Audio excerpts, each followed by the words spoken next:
Hello, hello. Jesse, hello. Good to see you. Good to see you. Can you hear me okay? Yeah, it's Aaron, right? Yes, yes. Awesome, awesome. Thank you for being here today. We really appreciate it. It's been Yeah, I'm excited to be here. all about sellers this week for these guys. We I had love it. That's my passion right there. Let's do this. 3 hours of CMA training yesterday, and then Okay, price to sell on Monday, and then tomorrow we're going to do listing contract and net sheet. perfect. To you today. And so, yeah, I'll take about 15, 20 minutes at the beginning and check in with everyone on their daily, weekly 10-4s and how contacts are going, and then hand things over to you. Okay, perfect. Have they done the listing presentation? I noticed in this material, it talks about them practicing that. Have they done that already? So I would definitely, yeah, if it says to kind of go that route in this presentation, I would go with it. So I'm not sure who did Mondays, and I wasn't on Mondays, and so I'm not sure how in depth they went on listing presentation on Monday on Okay. because the topic was pricing to sell, so it wasn't so much listing presentations. Okay, got it. Yep, yep. All right, sounds good. I'm excited. Let's do this. Let me change my name here.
In the archipelago. I think you will agree. Just going to wait about 2 more minutes, let some more folks file in here, and we'll go ahead and get started.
Okay, well, if anyone else trickles in, I'll admit them as we kind of go here. So I'm seeing a few names that I don't recognize. So for those of you who don't know me, my name is Aaron West. I'm a broker and PC coach out of the Eugene KW. So hello, here's Lauren. Hello to many of you. Like I said, I'm seeing a bunch of names I don't recognize.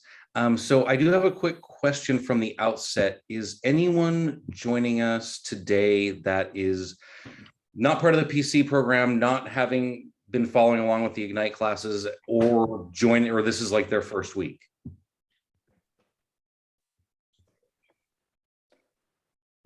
Okay, everybody's coming now. All right, here we go.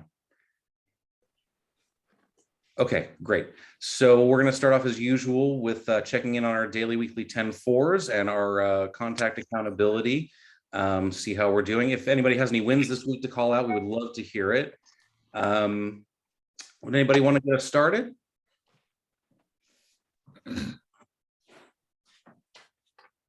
I'll start. I set up an open house for this weekend, so it'll be my second solo open house. And then yesterday, I also wrote 15 or 16 handwritten notes. I'm still finishing those up, and then I'm going to send them out tomorrow.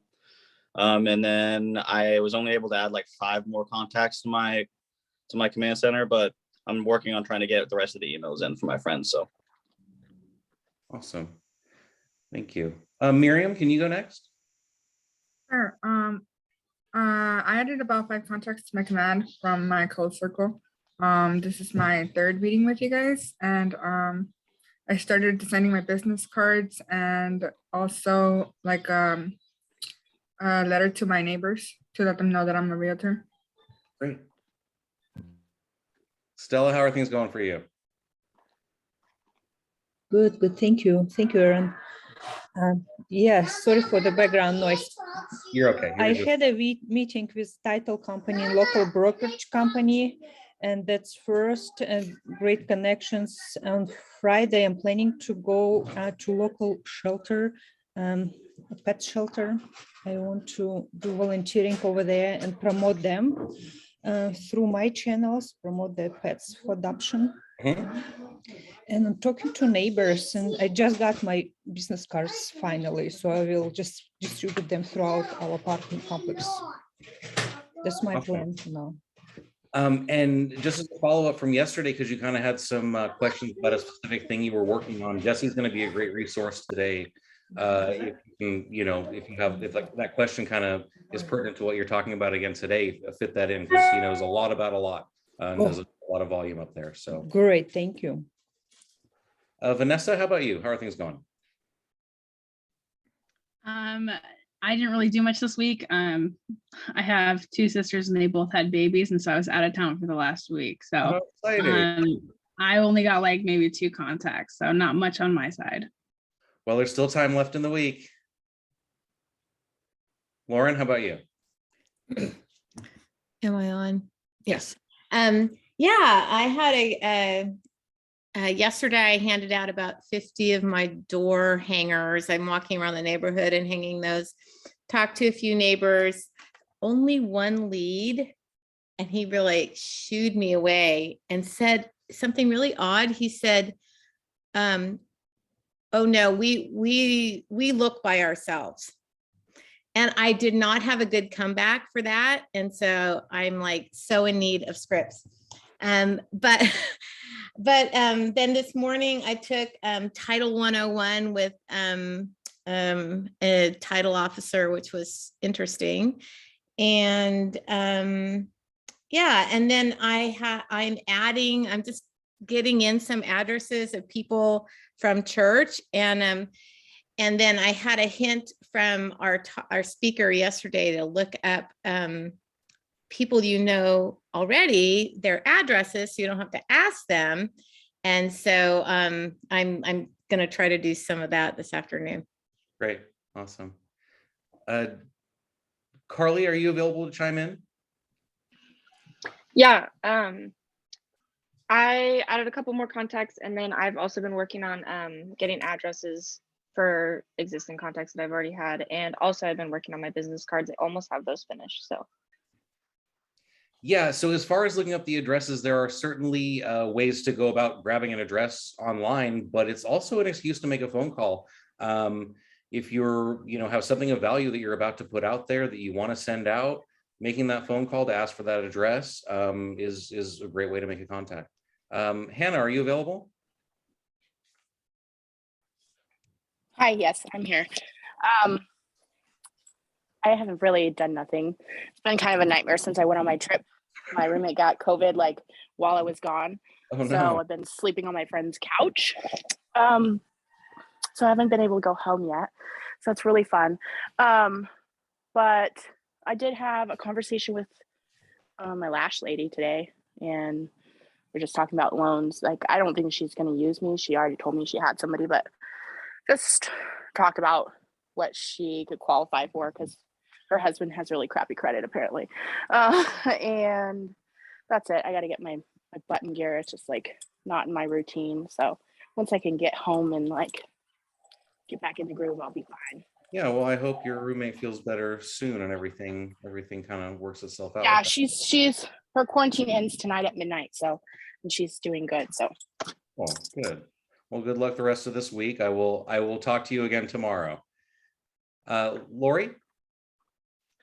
Hi.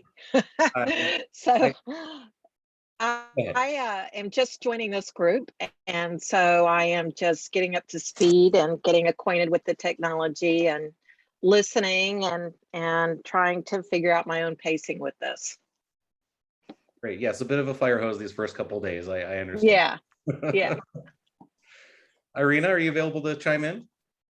Yeah, fire hose couple days. I think it's more like weeks or months. You guys give us a lot of knowledge, but yeah, I've been good. I added just about 4 contacts since yesterday, and then wrote some handwritten notes for people I got added last week. And then actually I found a pretty big local toy drive that I want to participate and kind of sponsor in. So I'm really excited for finding that connection. And then if you guys want a good laugh, I have a Zillow listing that you guys should look up. I'll pop the address in the chat, but take a look at the listing and take a look at the property description. And then also interesting to see how fast they had an offer. So that'll be in the chat.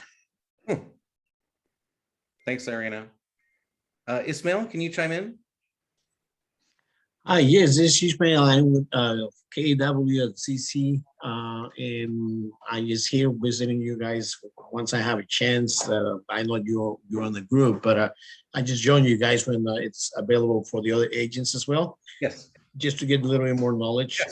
Yes, I barely started new. I barely new on the industry. So, but I already have few deals going on, and I always like to get into this meeting so I can get more knowledge. Yeah. Thank you. Yeah, great. Today's a great course topic, and we have a great instructor. So you're going to get a lot out of today. And then Deanna, how are things going with you? Hi. Well, I've been trying to figure out the whole inspection and what the sellers will work with us on. You know that the inspector just puts everything on there. And so it's kind of hard to, and I talked to him and he's like, well, I've been bit in the butt, so I put this on here. It's a lot. So trying to figure out what is good and what we could ignore, or how much it's going to cost. I have it sent to a contractor to look at just for some help. But I have reached out to a couple of my old coworkers, and they are actually interested in buying a home. So I've is that my connection? Or? No, her information and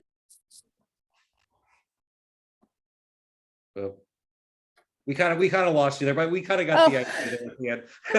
Thank you, Deanna. Thank you. Sorry. No, it's no worries. It's no worries. Okay, so I want to take a second to introduce our instructor for today on Sell Your Listing. This is Jesse Dill. Jesse is a principal broker with the property group Keller Williams Sunset Corridor. He's been at KWSC for 6 years, always very involved in our company's culture and leadership. Jesse was on the KW International ALC in 2019 and 2020. He was the Northwest Region Cultural Ambassador in 2019 and has a top 1% sales volume for all Portland area realtors. So yeah, he's going to be a great resource if you have questions. And with that, I'll hand things over to Jesse. Awesome. Thank you. I'm so excited to be here. Thank you so much, Aaron. Appreciate you and the introduction. And what an awesome group. And like just hearing what you guys are doing and how active you guys are getting out there making things happen. It's inspiring. So I love to see you guys diving in. And I understand the fire hose. When I came when I first started, it was like, holy cow. I actually worked at a smaller brokerage for 10 years, and then I came over to Keller Williams. I felt like I was starting over, right? Like there's just so much information and great value. So you're definitely in the right place. Trust me on that one if you're a new agent. I'm excited to dive into this. Our team does typically about 35 million in production, 80 to 100 homes in the Portland metro area. If you guys ever need any help or have any questions, I'm always available. So feel free to reach out, even if it's just in general. I coach my small team. I have 3 agents on my team, but I have other agents that contact me and ask questions all the time. That's just the culture that we have, and happy to help wherever needed. So just feel free to do that. As we dive in today, I'd love to hear, first off, I'll say, like, I'm not really good at managing the chat box. I almost don't look at it. So if you guys have questions, or if someone else is looking at it and someone writes a question, if you guys want to just stop me, just turn your volume on, or your picture, and just ask the question. I'm totally good with that. I'd love for this to be interactive. We've got a script today, a lesson plan, and I can read all the way through it. But I understand that you guys probably have questions, and there's probably things that you want to get out of this as well. So I'd love to open it up right now with, we'll of course go through the lesson plan. But are there specifics that you'd like to make sure that we cover today, or questions that you want to see if we can tackle while we're going through the material? Does anyone have anything?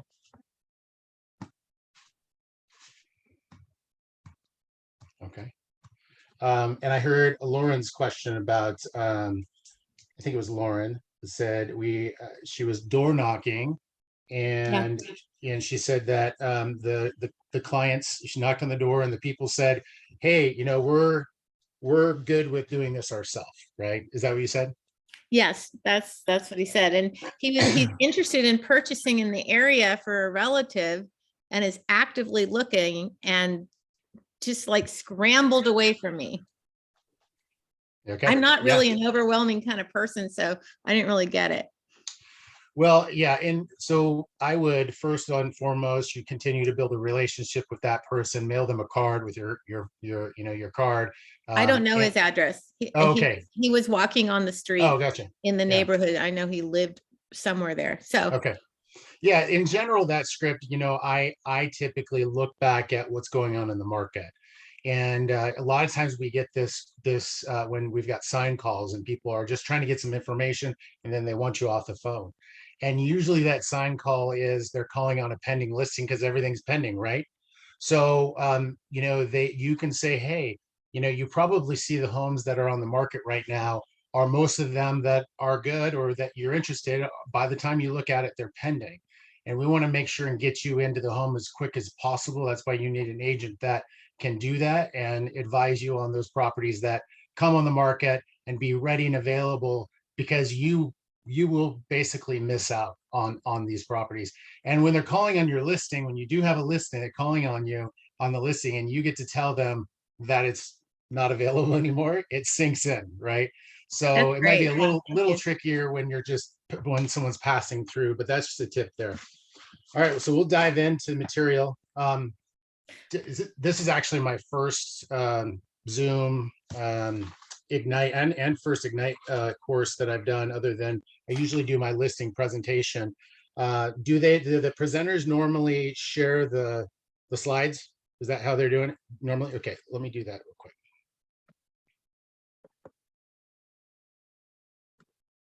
Hang on a second here.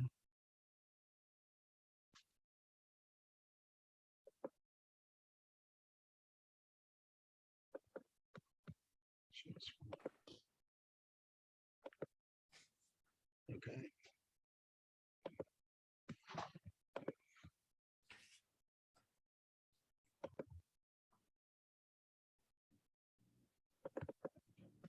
Okay. Sell your listings. Okay. Done that. Done that. Done that. I think this is done that. We're on 11, right? Okay. Hey, Jesse, Jesse, Yeah, could you go back 2 slides for a second, please? sure. So One this more. is one more. One more. Okay, so you said you did that. Can you Well, clarify? Oh, good question. I was told that I was start into the material. It sounded like he was taking care of all of this beforehand. So if this is something you guys normally do, forgive me. Is this Oh, did, oh, I see. This is where we're supposed to do that right now. Okay, yeah. I thought, sorry, I misunderstood. This is just my third day. I'm not quite sure how all this No, works my yet, apologies. so. I may have skipped through that. So if this is what we're doing at this time normally, then I guess we are getting out your call list and beginning your calls for 20 minutes. Does that sound right, everyone? Nods. No. We don't No? tend to do No, that we usually together. We don't. do that on our All own. right. All right. So you guys do that on your own. Great. Good to know. Okay. So, and the notes, I'm guessing the same way, right? Okay. So Yeah. There we go. Let me get rid of this thing. Get your head into the game. Okay. Successful marketing and servicing a listing is very important to you and your clients. So I'm trying to figure out how they. Okay. So they've got, you guys have the other handout as well that has like all the material. Yeah. Okay, so that's just a summary version. All right, I'll get with it here. All right, so so far you've worked hard finding business and getting an appointment. Once you have landed the appointment, you demonstrate to the seller your value as their listing agent, and you've got a signed contract, listing agreement. Now what? Now what do you guys do? It's time to act on what you promised to your seller in your listing presentation. It's more than just sticking a sign in the yard. Successful marketing and servicing a listing is important to your client and could have a positive, long-lasting benefit to you. So get the list. Number one, get the listing sold by attracting buyers to your listing. Do that job well, and it will also generate additional buyers who will buy other listings and sellers who will see you as an effective listing agent. So basically it's, how does that happen? They say a well-marketed listing, you'll typically get 2 buyers and 1 future seller. Does that happen right away? Not always. The buyers typically happen a lot sooner because you might pick them up in an open house or something like that. But as far as the sellers go, it's building relationships in that neighborhood. And we'll talk a little bit more about this, about that in this presentation. Meet your seller's needs in a focused and communicative way. This will build the reputation as a top listing agent, generating repeat business referrals from the sellers that create many more paydays ahead, which is what we want. And then you see that little graph there, that little picture that shows, where you are, where you're at, and then you're doing your lead generation, your leads go in there, you're converting your leads. There's more leads than there are appointments. You convert those leads to appointments and it gets fewer, and then you get agreements in contracts and then payday. All right, next page, make it happen. I'm on page 12, marketing and servicing your listings. Let's see, you're fiduciary, a person who is legally or ethically entrusted to manage money or property between 2 or more parties. Okay. Being a seller's fiduciary means servicing and marketing their home in the most effective way. There are 3 critical phases of your listing relationship with your seller. Now, number 1, I actually add a couple of things to this. I believe that should say stage the property, repair, and prepare. So we're going to talk a lot about staging, but when you hear staging, I want you to also think prepare and repair, because there's a lot of efforts that we will do before we put a home on the market to maximize what the seller can get for it. And it means that we've got to make the condition really good. And if not, then they end up getting a lower price for the property. And that's okay if that's what they're fine with. But ultimately, we'd like to repair it. And sometimes that's just cosmetic things most of the time, and prepare it for marketing. Number 2, market the listing, communicate with the sellers. Okay. Talked about. All right. So next one is staging the property. So staging, remember I said repair and prepare. Thinking about buying a car. This gives an analogy. Thinking about buying a car. When you look online, you see a car on a lot for sale. What attracts you most? The shiny, clean car with new tires, or the rusty one with bald tires? Of course, you're thinking, what's the price? So if it comes down to price and condition, right? It comes down to price and condition, right? You'd be willing to sacrifice a little condition for the right price. It's the same with houses, especially in a competitive market. The home is in the best, if the home is in the best condition, priced properly, it'll go quick, and you'll get what your seller wants. You'll get everything your seller wants and more. Typically, we see those sellers that spend a lot of upfront time preparing it for day one of market, especially in this market, get multiple offers and a lot more money in their pocket. Most homeowners know it is important to keep the home clean, and I'll say most, not all, clean, bright, and free from clutter during the marketing it for sale.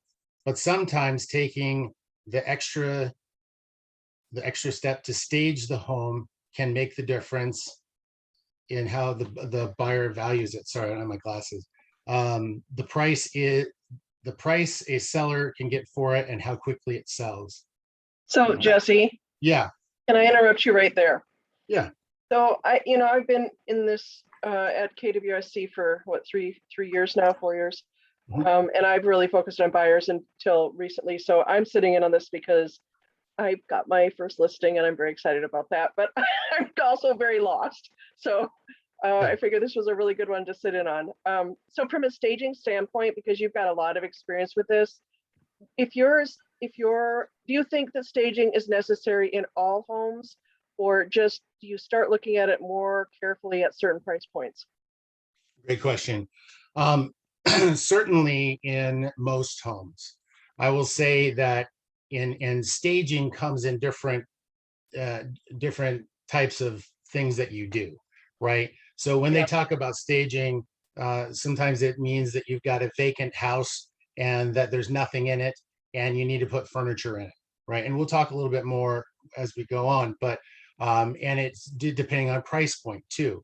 But if I've got a home that might need some repair, let's say the walls need to be painted, there's some disrepair, we're probably not going to hire and bring in furniture into that house if it's a kind of more of a fixer type home at a lower price point. It will probably just go on the market as vacant. Now, maybe, but most of the time not.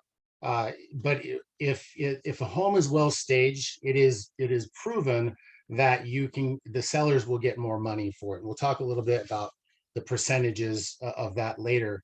But to answer your question, it just depends on the property, but most of the time we will. Okay, thank you. Yeah, and it can be that like you have a staging a person that does a consultation that looks at the people's furniture and their items and says, hey, we're gonna basically give you ideas of how to use your things to position these things in the right way so that it's shows the home in its best light. Yeah, for me personally, this is a smaller home. It's but it's in a really good location in Beaverton, not far off of Murray. So it's got really, it's going to go at listed about 430, but it's a small, like it's a 3-bedroom, but it's only about 1,300 square feet, so it's a smaller home. So I'm just thinking about doing my own staging instead of hiring a staging company. Sure. Can I chime in real quick? You bet. So I just wanted to share our experience. We sold our house a little over a year ago. And what we did staging wise is, I mean, it took us several months. We had a newborn, but we really cleaned up and decluttered everything. Our house wasn't huge or anything. We had our own furniture, but we just took out everything that was unnecessary. We took out like the big personal photos, cleaned everything well, like all the closets. I mean, and it made, I didn't want to move out by the time we were done cleaning it. But it made a huge difference. Our realtor at the time thought our selling price was way too high, but we ended up getting cash offer the very next day. Plus we stayed there for an extra 3 weeks for free. So I think it made a huge difference just doing that. Yeah, I appreciate that. Thank you for the input. It's a great point. And you know, a lot of times it's simple stuff. It's like you were saying, like getting everything out and then cleaning and touching up paint and spreading some bark dust in the front of the house. We'll talk about curb appeal and the importance of that. You know, it doesn't have to be anything crazy. And you don't need to necessarily stage the entire house. Sometimes people will just stage the living room or the kitchen. But yeah, great question. Thank you for that. Well, and honestly, with the furniture, it helped us to take some things out. We had some couches that were bright colored, so we took them out, and the room looked bigger and not cluttered.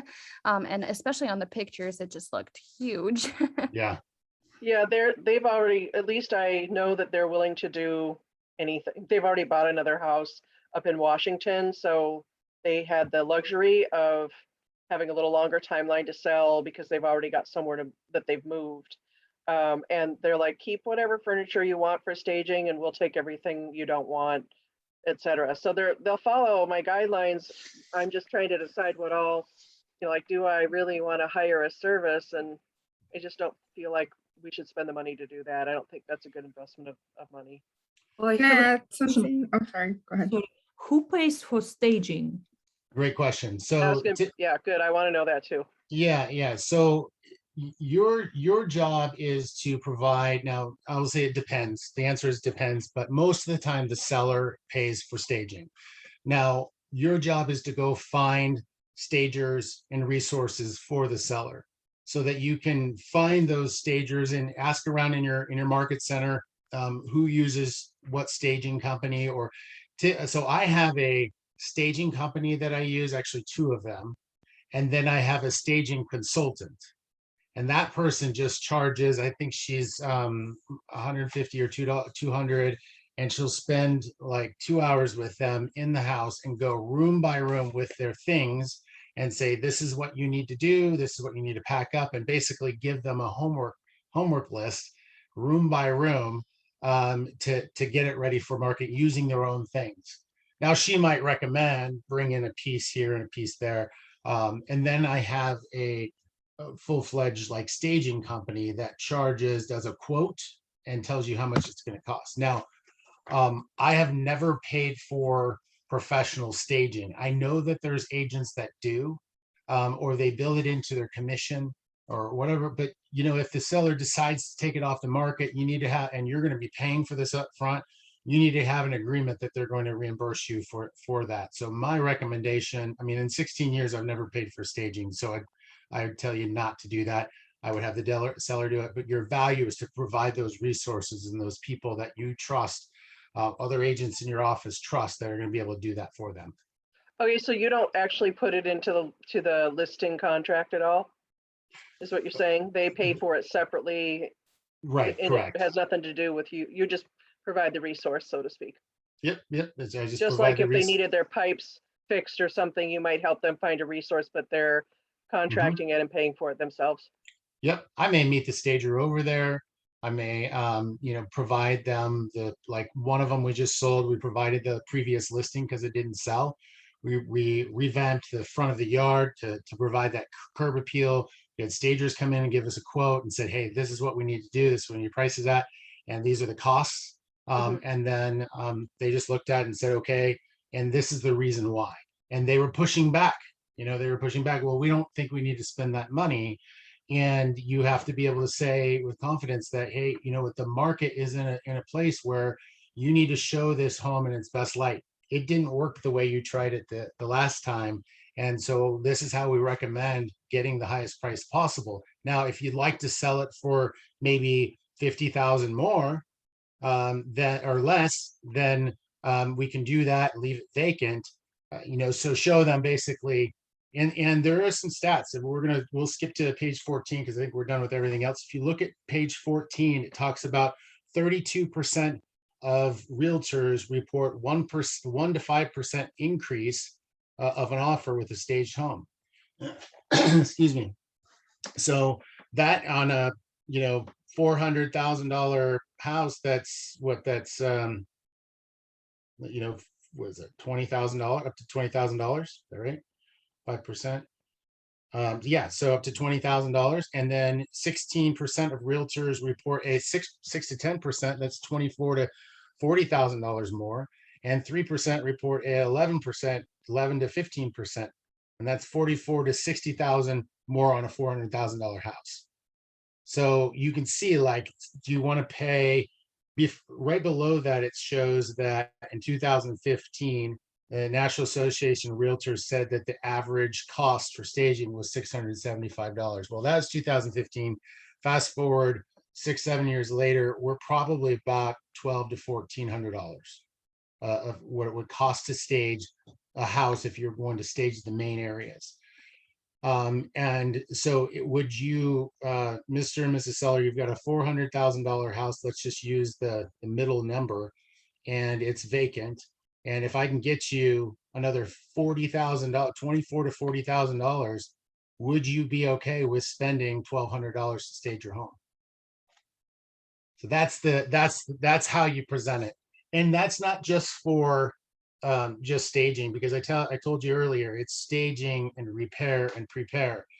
That means also, curb appeal is so important. That's, in my opinion, all of that is part of staging.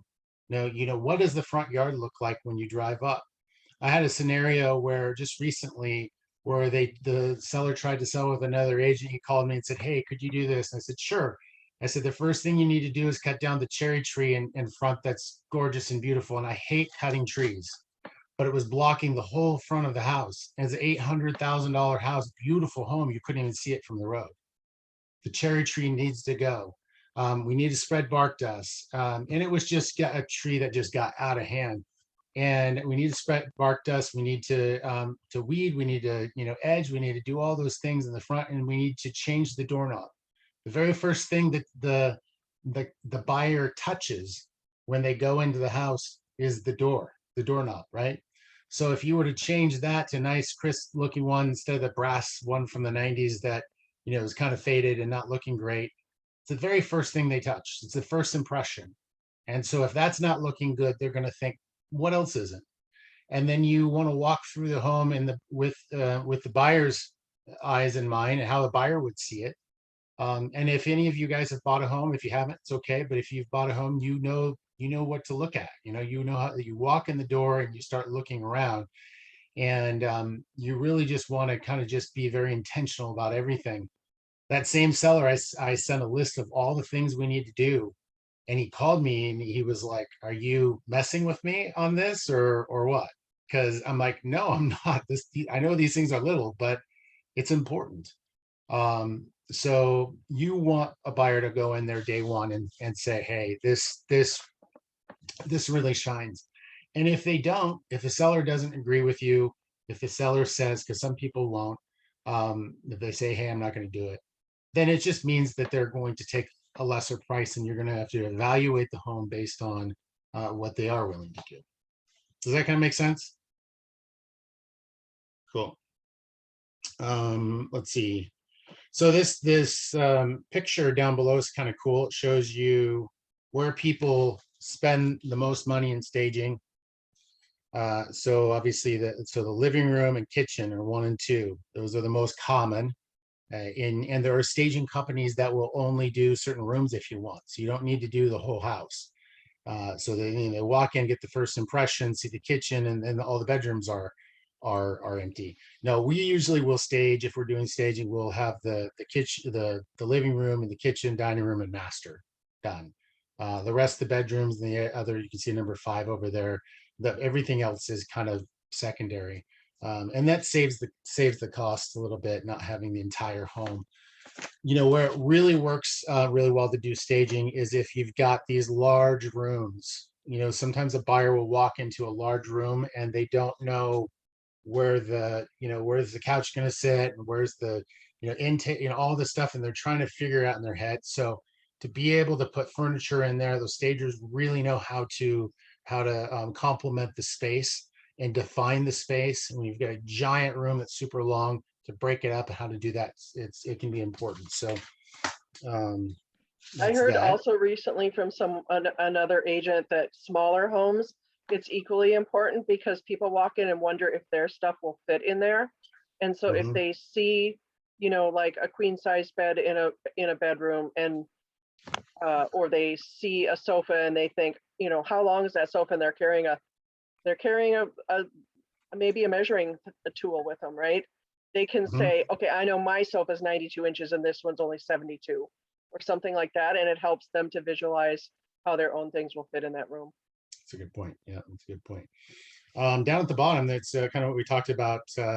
The NAR says that cost versus value, that exterior, like curb appeal type stuff is the most valuable home improvement project. That's interesting, right? A lot of people go to kitchen first, and it is important to do. Like, kitchen is probably number 2, but that first impression is really important. So we'll go to page 15 now. Okay.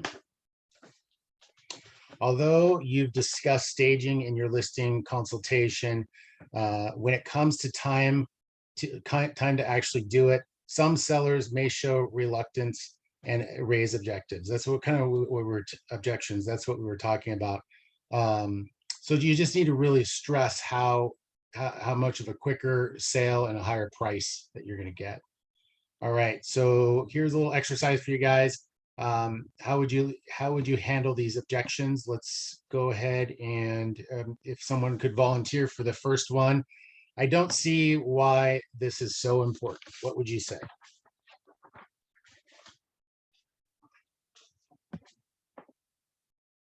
Anybody?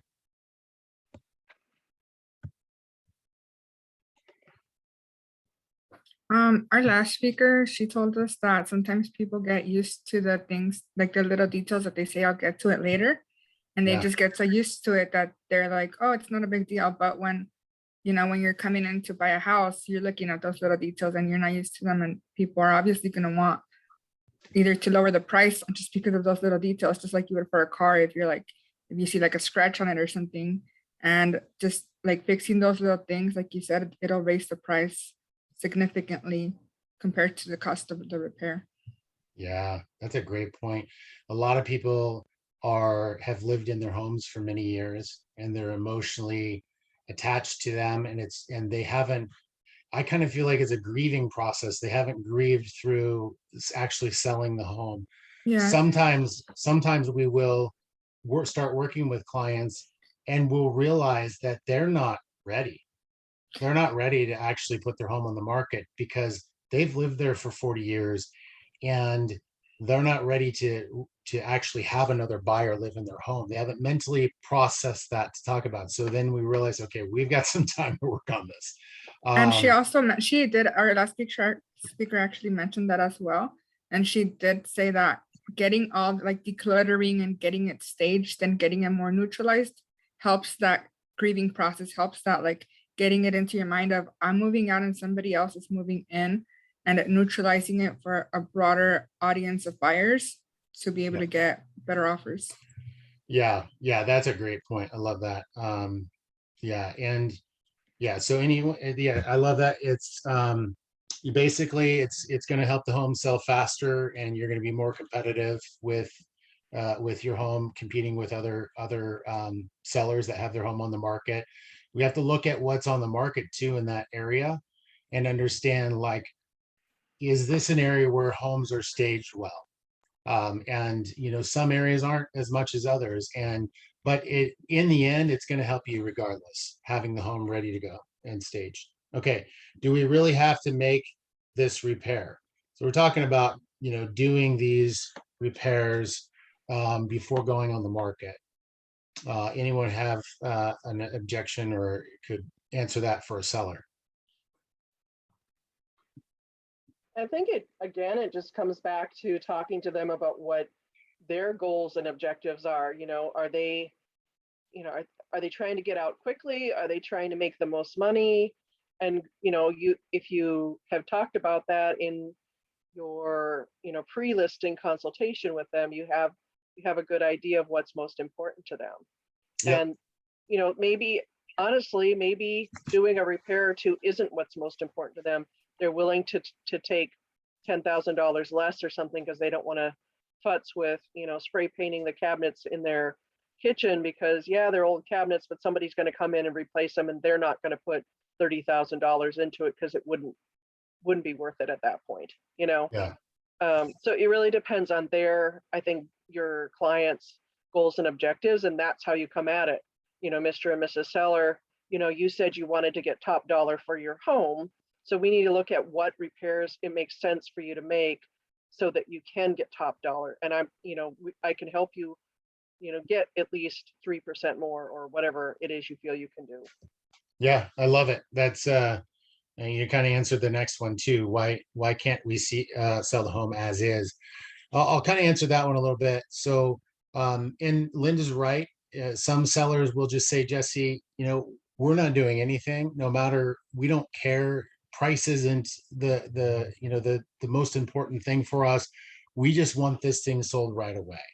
And if that's the case, you can still, it's our job to try to get our sellers the highest price possible. I still might suggest, hey, could I have my landscaper come in and just give it a fresh mow, edge, and put some bark dust in? And can we have the carpet shampooed? And then I'll take care of scheduling that for you and getting that done, just so that at least that's done and it's not stinky and it looks fresh. Can we at least do that? And a lot of times they'll say yes. So normally we can do something. But at the same time, it's an education process to let them know that, you can, buyers may want to negotiate during the transaction. So we could take care of this $500 repair now, or we could have to negotiate, $2,000 to $3,000 because of this little thing. So a lot of stuff can be fixed right away and taken care of. And we are kind of a full service real estate team. So we have no problem helping our sellers get estimates and kind of really diving into, if the carpet needs to be replaced, a carpet allowance, like a lot of agents put carpet allowance in the listing. Buyers don't love that because even if it's not carpet that they would naturally like, there's usually an odor or there's a visual effect there that they can't see past, and then they'll start looking and saying, what else is wrong with the property? So my recommendation is that you find for carpet specifically, you find a great carpet contractor that you know and love, that you can send lots of business to, and they give you a great value on it. And every time you need carpet, you install the same neutral carpet that's a medium grade, nothing crazy, nothing too high, not too low, and that goes in and it does the job. That's typically what we do on a lot of our listings. Our seller's happy, and then we handle it and meet the contractor over there and take care of it. So but if some sellers will just say, it's as is, let's just sell it that way, and that's okay. Can I ask a question? So I have a listing and they wanted to replace the carpet. Well, they had already torn up what was there and they were going to refinish the floors, and then there was all the old mastic on it, and they said, forget it, we're just going to carpet it. Fine. But unfortunately, I didn't have a chance to call my person, and they called Home Depot, and Home Depot then after they paid, told them that the carpet wouldn't be installed till mid-November. This was okay.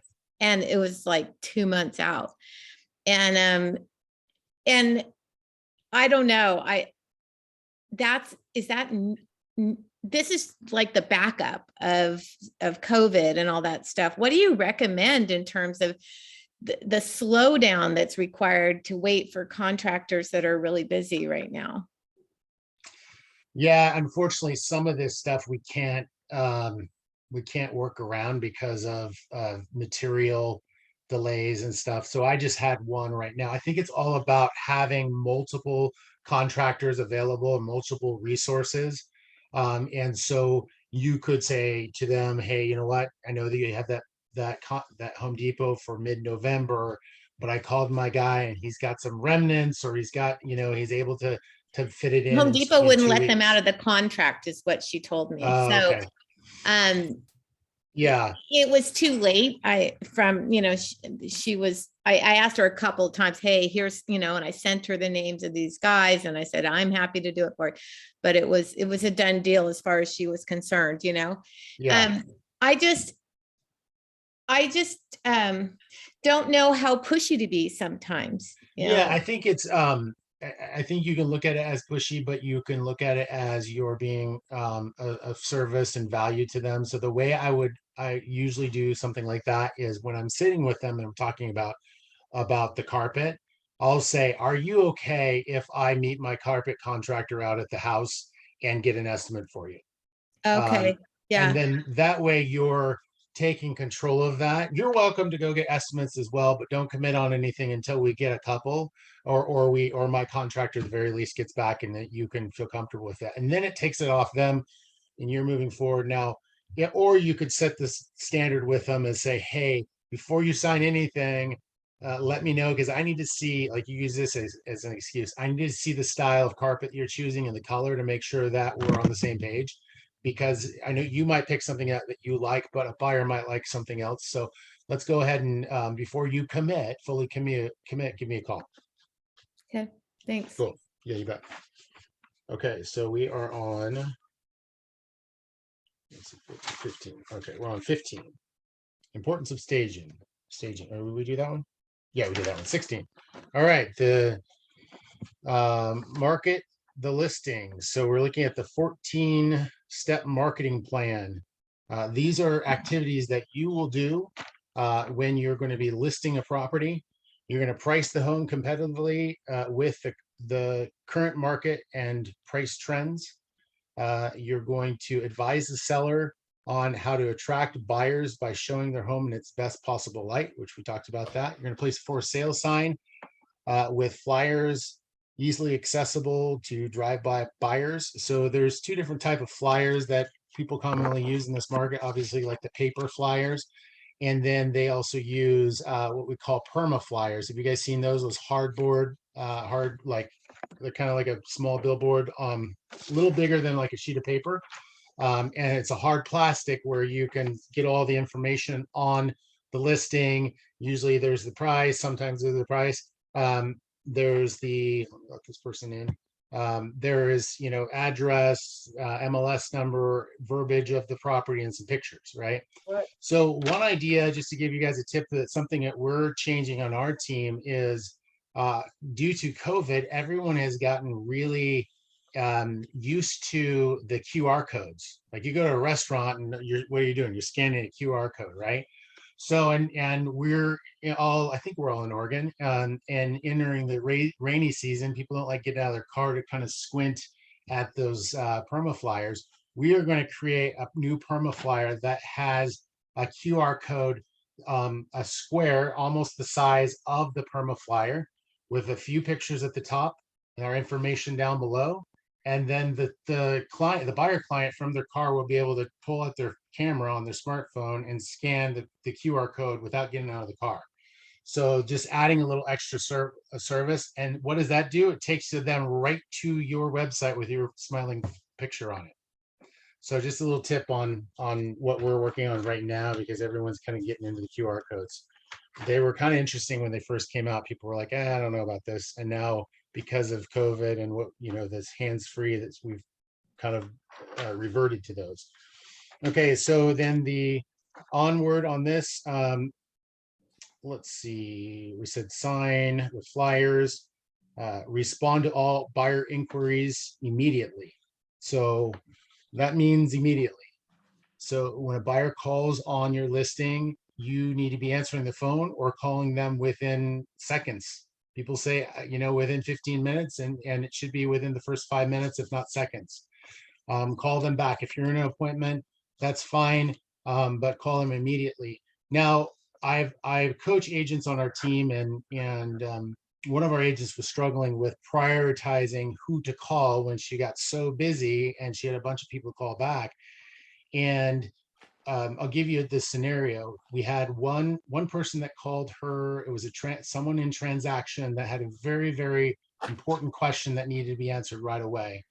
And it was regarding an inspection.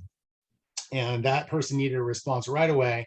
And then we had another person that called her on a sign call and just asking question about square footage, or some just common question about they weren't working with an agent. They were just kind of just a random lead that came in. Anyone tell me which person you would call back first? The inspection person. Okay. Anyone else? So it's actually, you would call the lead back first. Wait, what? Really? So here's the reason why. And this is my philosophy, and you might not agree with it, and that's okay. It's going to take you 5 minutes to call the lead back, right? And talk to them and maybe convert them into an appointment. And then you could immediately, 5 minutes later, call the seller back or the client back and talk to them about the inspection. Okay, just 5 minutes. Call that lead back, secure that business. It's business that you don't have. The client that you are going to call back, obviously, you're going to call them back quickly, and you're going to take care of them and provide them the highest level of service. But it's a mindset shift. You're going to call that lead back, that business you don't have, or you're going to call the client back first. And I'm not saying to wait hours or anything like that, but you just think about the activities you are doing and be intentional about who you're talking with when. And I will say, I'm not trying to scare anyone. Like, we do call our clients back immediately, but if there is a piece of business that we don't have yet, we will likely call them first, because they're people too, and they're important, and we'd like to make sure that we're staying with people as quick as possible and following up with those leads. Let's see here. So optimize on the MLS, KW MLS, market your home on multiple websites, including your own site, KW. A lot of those, once you go on your MLS, they will automatically syndicate on a lot of the national sites. So you don't need to necessarily worry about that. But that's a couple things there. Post the home on your branded KW app. Post the home on the branded KW app. So I think what they're talking about is going to your app, finding the listing and sharing the listing, your branded listing, to like social media, or you could share your app to social media. Create flyers and comment cards for viewers of the property. So that's, open houses. A lot of times you will create like a feedback card or a comment card to provide the seller some feedback of what they thought. It also, you're able to secure the buyer's information. One tip that we do, we will have a clipboard, a sign-in that we will pass around. We usually do a few clipboards, pass around with their name, phone number, email, and if they're working with an agent. And we will require everyone to sign in. We'll say, out of respect for the seller has asked that everyone that comes in our open house to please sign in. And we do that before they tour the home, because they'll sneak out if you don't. So that's important. Then you've got their information. You can follow up with them and see if you can help them. Just listed notices to neighbors. Encourage them to tell family and friends about the home. I think those are great. I will say that the title company, your favorite title company, will generate a list for you. Basically, you can give them the address of your listing, and you can say, hey, could you send me the closest 25 homes, a list of the closest 25 homes or 50 to our listing. And that's what we've done, is like, we don't do anything crazy. It's, we want the people that have seen the sign to be the ones that get the information. So you could do that. You don't need to do that, but some people have good experience with that, getting, you know, business, future business from those sellers by mailing, you know, 25 to 50. You could certainly do more, but I think as a newer agent, you would just do, you know, 25, mail them out. And those are also doors that you potentially will door knock. And we'll talk about door knocking in a little bit on that. So Jesse, on Yeah. that particular item, so if you're just picking 25 or 50, a kind of lower number, I mean, you wouldn't be doing necessarily a postcard for that you'd be having printed professionally somewhere, right? Would you be doing a letter, or what would you be doing? I mean, you certainly can. I think that, like, I'm pretty sure, I'm not sure what limits command. We usually do a postcard. I think command allows you to do 25. I'd have to look into it. But yeah, we would do postcard, professionally looking. You could do a handwritten note or mail a flyer or something like that. But yeah, no, you can certainly do that. There's different companies. We've also you know, have done you know, through Got Print, ordered a bulk amount of postcards before, and it was more generic, like what you're talking about, and said, we just listed, a handwritten note, we just listed 123 Main Street, come see us at the open house Saturday from 1 to 3, something like that. And then it's just our information on it. So you could do something like that too, where you're just hand addressing those. That would be easy to do. Okay, and then target market to active real estate agents who specialize in listing in the area. You know, I think that's not a bad idea, to look at who has recently sold.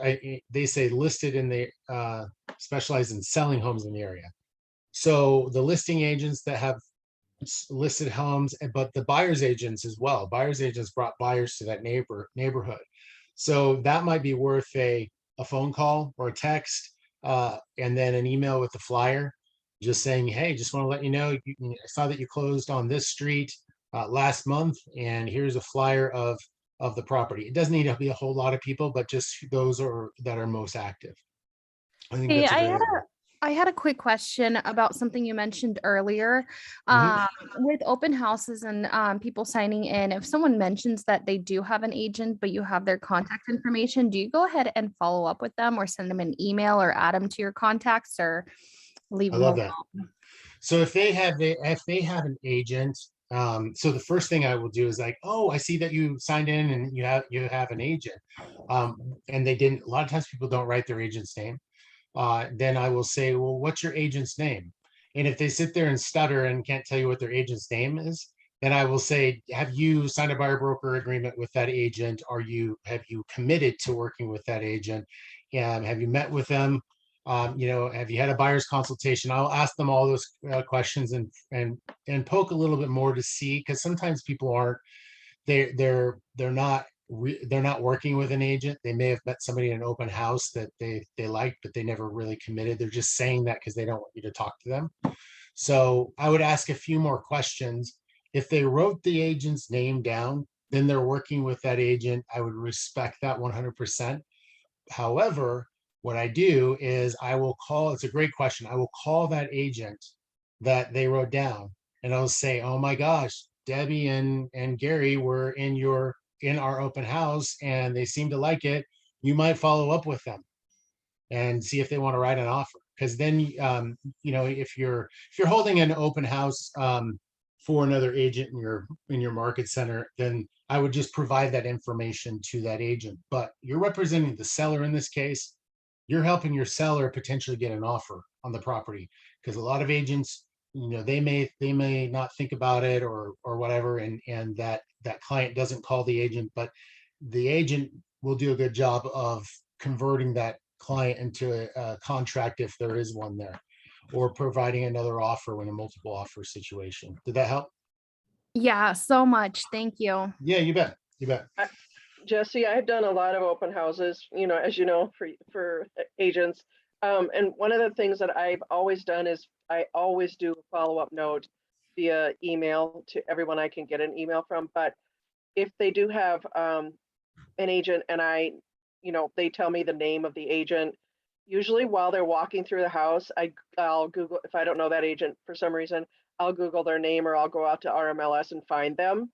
And then, sometimes I can confirm with them. Sometimes I really don't need to because I realize that's really who they're working with or something.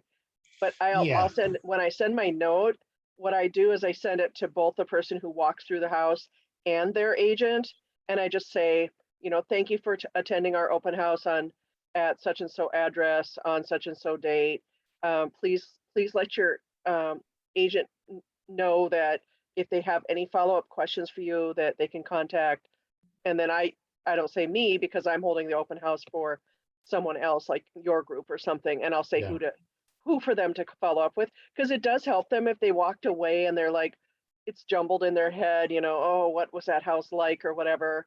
And then I usually put a picture, like I'll attach the flyer or something like that to it. So they have that information in an email. Yeah, relationships are key. So you never know, that client may call you back someday because you were nice to them, weren't pushy. They legitimately had an agent at the time, but the agent dropped the ball. And now they're looking for a new agent, and they call you because you were kind to them and you built a great relationship, even though that you weren't, trying to steal them as a client. Right. The other side of that is you're building relationships with your local market agents, right? That was my other point too. Yep. Yeah. Exactly. The fact that you took the time to call me to let me know that my buyer came through, man, that is incredible. And those relationships go a long ways. You might feel like you're in a big market, but you're not. I mean, I think most of you guys, besides Linda, I think are not in our Portland market. Our Portland market's larger, right? But it's still small. And you can quickly get a bad name for yourself. But the fact that it's like, oh my gosh, you kind of treat those agents as relationships you want to build, and leave that as kind of that lasting impression. So there's that. And then great questions. The include the listing in the MLS tour. Allow other agents come see the home. So if you guys don't know what tours are, they call them brokers tour. It's typically in our markets on Tuesdays, where we open up the house for agents to come in and view the home between a certain time frame. Because our market has been moving so fast, there hasn't been a lot of broker tours, because we put homes on the market on a Thursday or Friday, and then by Tuesday they're sold, right? So it hasn't been something that we've really have done a lot. And a lot of times, it's used by agents to sometimes try to get pricing down, getting that feedback from other agents to understand that your price is low, and then you can provide that feedback to the seller. That's something you might see more of as the market someday shifts into more of a buyer's market. But right now we haven't done as much of that. The target active buyers and investors in your database who are looking for homes in the price range area. So basically calling through your database and letting them know. Provide a seller with weekly updates detailing your marketing efforts, including comments from prospective buyers and agents who have visited the home. That's important. One thing I don't do, sometimes people will get feedback from other agents and they'll copy and paste that feedback to the seller. Well, agents are brutally honest, right? So they'll say things like it sucked, or things that just are like, what are you doing? You don't want to forward the comments directly to the seller. You want to obviously give them all the information, but I prefer to do that in like a weekly update to the seller over a conversation. If you just letting them know what the feedback has been, or rewriting the feedback in a sheet of all the different feedback and discussions that you've had with people that have called in on the listing, so that you can bullet point the general feedback of the items, but forwarding things from prospective agents that, like, one thing that drives me nuts sometimes is buyer's agents will be touring an area of homes, right? And you might be showing a house to a buyer in one neighborhood, and then you go clear across town and you show another one in a different neighborhood, and then you're this direction showing a different one, and then they come in and they say, I think the price is the price is good. Well, we've been on the market for 3 weeks and it hasn't sold. I've been trying to get the seller to lower the price because it's obviously a price thing. We've done everything else. And then that agent said the price is good. And I'm like, well, did you do a market analysis of the property in that? Did you sell any properties in the area? So there's certain things, and I'll discuss that with my sellers ahead of time, just to let them know, like, there's certain feedback pieces that, you know, the buyer's agent might think the price is good, but they haven't been involved in that process. So so that's that. And then, Can I ask a question as well? you bet. So I've done quite a few open houses and I come away with a couple leads. They talk to me and they're all interested and they're like, hey, yeah, this is what I'm looking for. Let's do this. And then I'll be in contact with them between calling, texting, emailing, whatever their preferred method is. And I end up getting ghosted. I'm not really sure why. And I'm not sure how to follow up with that because I feel like I'm just nagging, contacting them twice a week. Yeah, I love that question. Are you doing, once you meet with that contact, are you doing a buyer's consultation in your office with that contact? I've been trying to set one up, but there's always, as soon as I reach that point, that's about where I get ghosted. Okay. So that should be the first thing, like when you first contact with them, it should be the first thing you ask. That's what we do, is we say, you know, we meet them in an open house. And they say, oh, we're active in the market. We're looking at all these houses. We've been looking for 4 months. And I say, it's kind of like that person that called in the sign call that missed out on those opportunities. It's creating urgency around that appointment. So what I'll say is, you know, the first step in the home buying process is the buyer's consultation. Normally agents say the first step in the home buying process is pre-approval. Yeah. Right.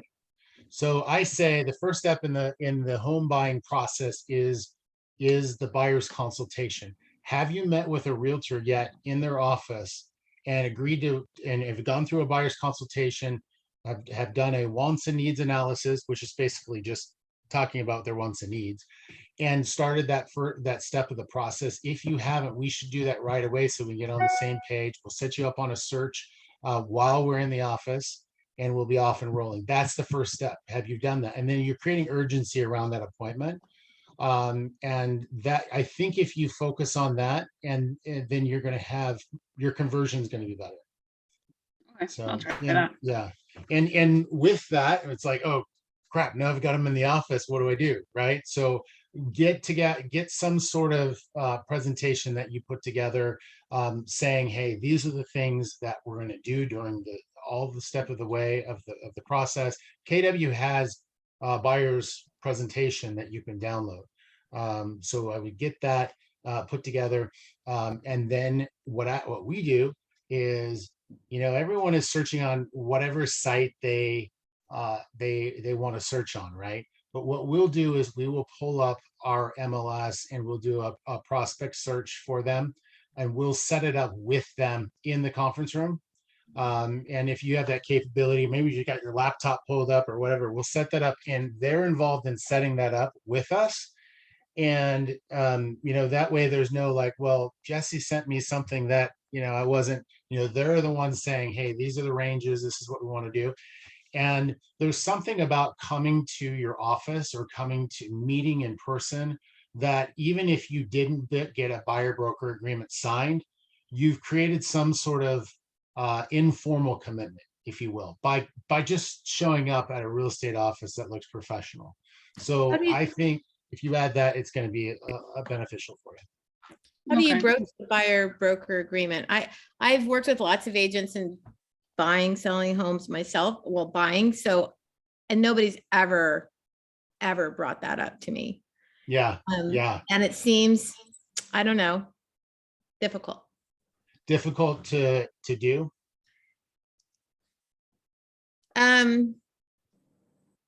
What's the difficult? And it's okay, because I felt all of these feelings before.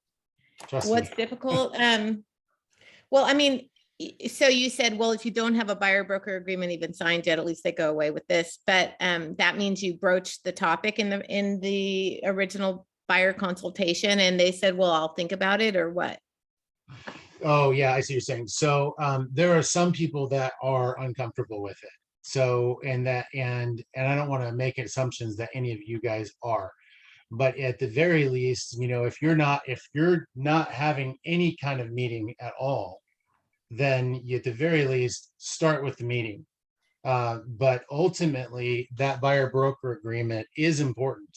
I can't remember the stats, but it was something like, if you don't have a buyer broker agreement signed, like, it's like, if you do, it's like 80% of those buyers will purchase. If you don't, it's like 20% or something. It's just crazy. And I had a transaction or a client one time where, when I first started, we actually met in the office and didn't get an agreement signed. I didn't explain to them how we work as agents, because people don't know sometimes if it's their first home. They think maybe they can just walk into an open house and buy something. So that's what they did. They walked in over the weekend. We had a plan to meet on Monday because I was off for the weekend. They went to some open houses, went into new construction, and came in on Monday with their arms up in the air, and they were like, "We did it! We bought a house!" They were super excited, and they were like, "I was like, you did what?" And they signed with a new construction agent, and they thought that would be cool. We were good. But I didn't explain to them the process, and and I think the buyer broker agreement allows you an opportunity to talk about how this works.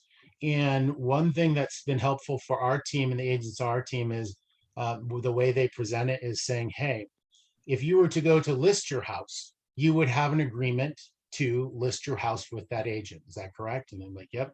This is a similar agreement as listing your house. You're listing me to be your agent as your buyer's agent, and I will work with you every step of the way. I will help you, and I'll be your agent.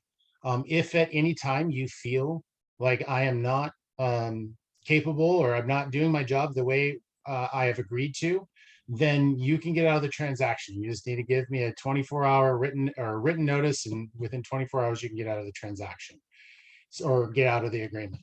So that is, and then they've signed it. That is an agreement. So I appreciate your question. I think ultimately that buyer broker agreement is best. Some agents don't do anything, and I will say, if you're not going to do anything, change that to, at the very least, meeting at the office. Can I add something here, Jesse? Yeah. So one of the things that I have found really useful in the market that we're in now, where there's such high turnover with very few listings, and they close so quickly, is to just tell buyers, in this current market, something I must require for all of my clients who are buyers is that they sign a buyer's agreement. And the reason for that is that protects my time for each one of my clients. Mm-hmm. Because if I don't have that, I could be working with somebody who sort of feels like, maybe they'll use my services, or maybe they'll find something on their own, but I don't really know what's going on in their head about that. But if somebody has signed it, I know that they're serious about finding a home with me and using my services to do that. And then I can dedicate, my full effort to that for my clients who are serious. Perfect. Perfect. Where are you at on that spectrum? Are you at a point where you want to become a serious client, or are you still kind of poking around trying to figure out what you want? Either is okay with me. Yeah. I just want to tell you what my policies are, and then I just let people decide from there.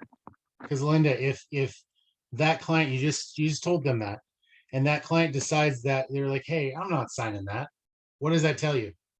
It tells me they're just poking around and they're not they're not serious about finding something yet.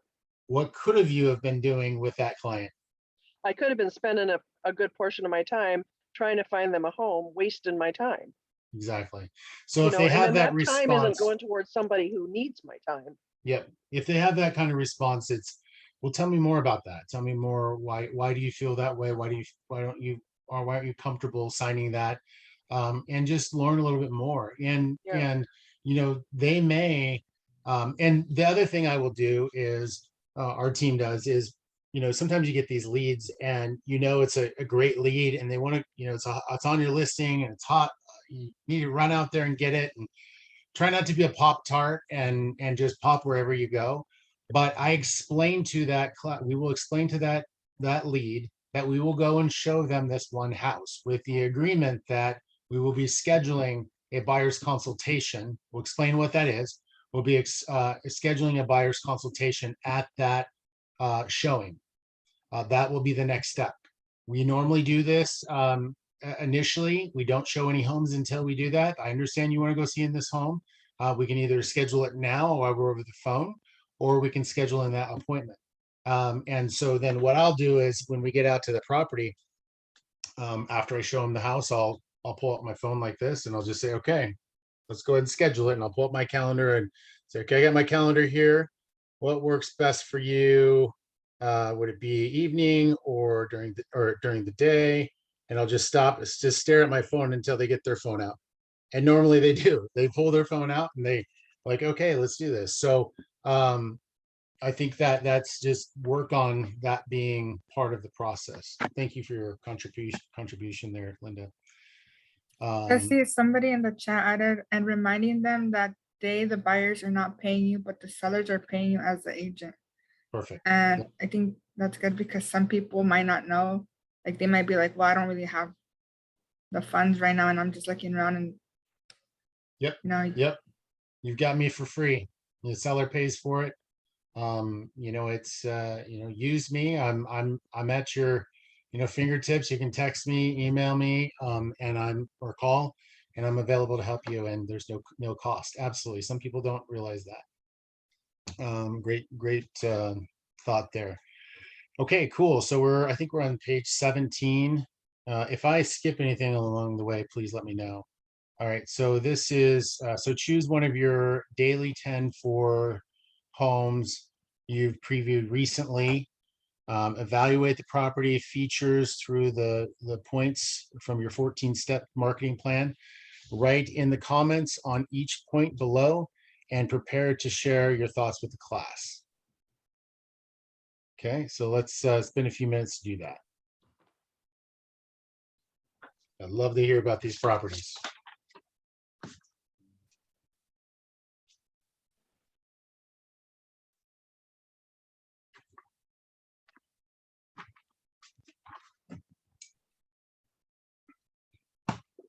What page are we on right now? Sorry. Page 17. 17. Thank you. Yep.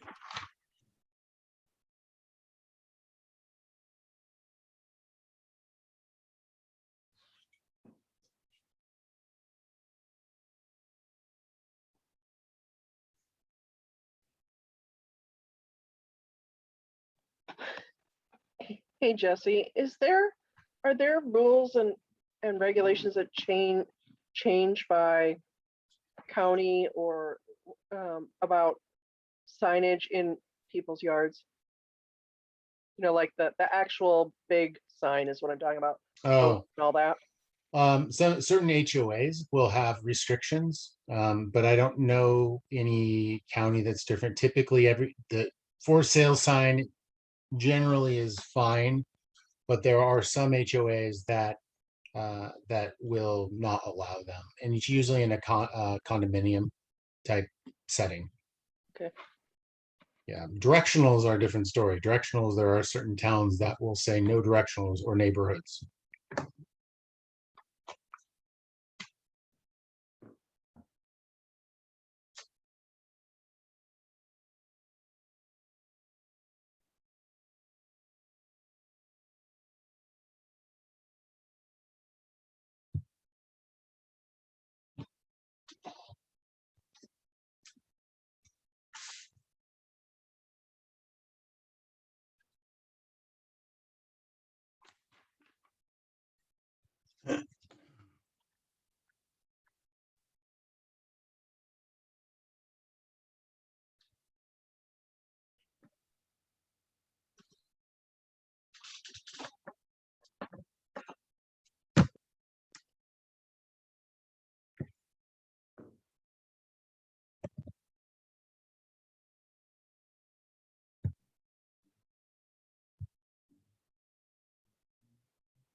Oh, someone had a comment here. Do you recommend virtual staging if it can be physically staged? You know, virtual staging is okay. I mean, it's better than, you know, if you've gotten if it's more affordable. So there are some, I would get recommendations on other people that have success in your market center with virtual staging. We don't typically do that, but I have used it one time when we had most of the homes staged, but there was one room that needed something. It just looked odd, and it was a higher end listing. So, you know, I recommend physical staging because it's really about, yes, we want buyers to get in through the marketing, but when they get there, we want them to have the emotion of how it feels too. So it's you know, better than nothing sometimes, but most of the time physical staging is better.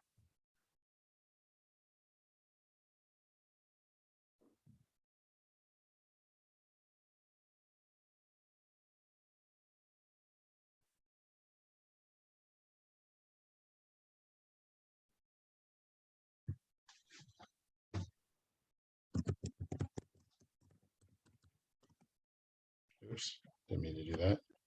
Somebody asked for my contact info.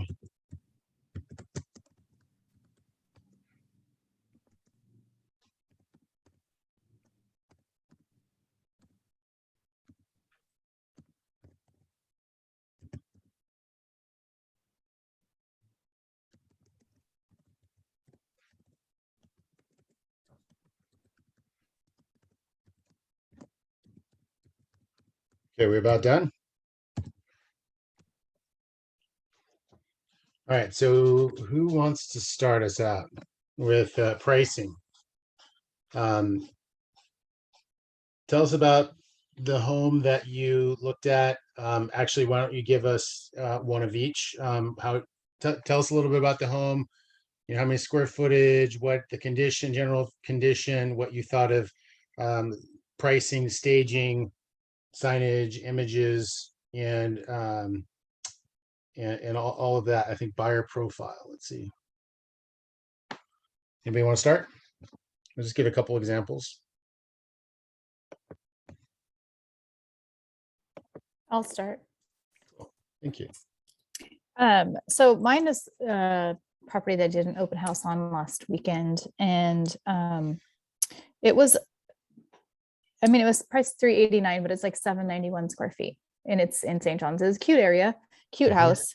But I thought that if they, I know we've talked about this recently, if they had lowered it, they probably would get close to the price that they're asking for $389. But if they had lowered it to maybe $375, even maybe a little bit lower, they'd probably get multiple offers. But it was just at a kind of, I thought, too high for how small it was. It was really cute and open. It didn't feel super small, but they also didn't have any signs besides the one in the front yard. So there was no like pointing down from like Columbia Boulevard or anything major. And then the furniture they had was really cute. So they didn't need any staging. They did a really good job Great. for that. So it sounds like mostly price on that one. Yeah, I think so. Yeah. Because I mean, the directionals are not super important, but they're, you know, important for branding and mind share around the neighborhood. Yeah, price is a lot. Price is everything. So you basically have to evaluate what the condition is of the home and then price it accordingly. So thank you for volunteering. Anyone else? One more?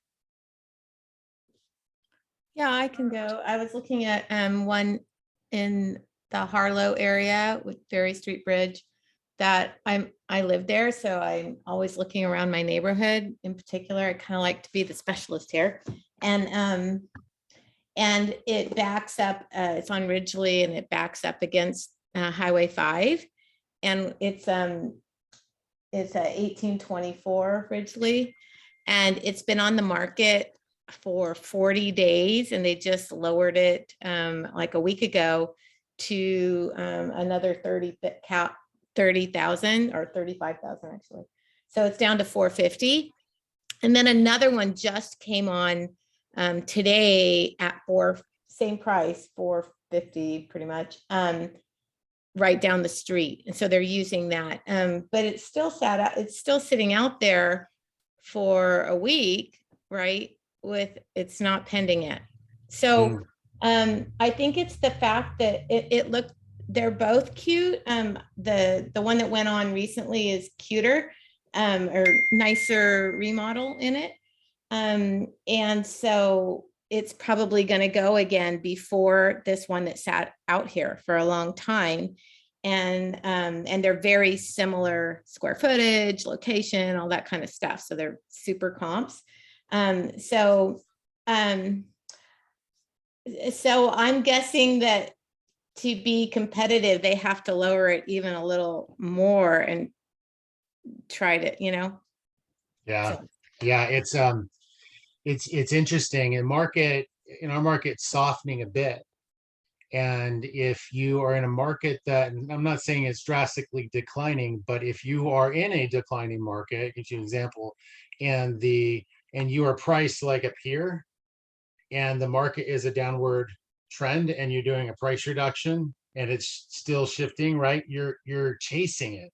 Yeah. So sellers don't want to do this. They don't want to, go too much under than what they have to. So you see these 5,000, 10,000, sometimes even 15 is not enough based on the price. But they lowered it 35, yeah. And they went to that 450 price range so that people are searching for. So, maybe that'll increase who's seeing it and improve it compared to other properties around. And they'll maybe both of them will go pending at that price. I don't know. Yeah. But was the question was 435 or 450 the price that it should have been in the first place? Yeah, probably. Right. Probably. And so if they would have priced it right in the first place, they probably would have got an offer. So what I tell, it's great that they got it down to where it should have been, but now at that point, the seller is feeling like they've come down 35,000. Why would they go down any more? And it makes it really hard. So if you guys are working on a tricky listing and you're talking about pricing, it's important, bring an agent in your office in on it that knows the area to help you. And, we're in a culture that we help each other. And the pricing is important. I said the best price reduction you can actually get during the process is the one that you get in the beginning before you even sign the listing contract. Seller is thinking here and it should be here. Don't just take the listing where it shouldn't be. Take it where it should be, and you'll get it sold for sometimes more money than what they had hoped for. So that's a great one. Thank you for that. Yeah, and I tell my sellers that in our market, we should, if it hasn't sold in 3 to 4 days, or if we've had 10 showings and no offers, like that's really the 3 to 4 days or 10 showings and no offers, we need to be doing a price reduction. And they're like, whoa, why would we do it that quick? And it's because it's inventory related. We have a month supply of inventory. It's like nothing. And we've got to, if we're going to do that, we don't get anything through the weekend, we should be reducing the price for that next Thursday. We go on the market on a Thursday. By Wednesday, we should be talking about price reduction for the next day. And then we'll do an open house both Saturday and Sunday again.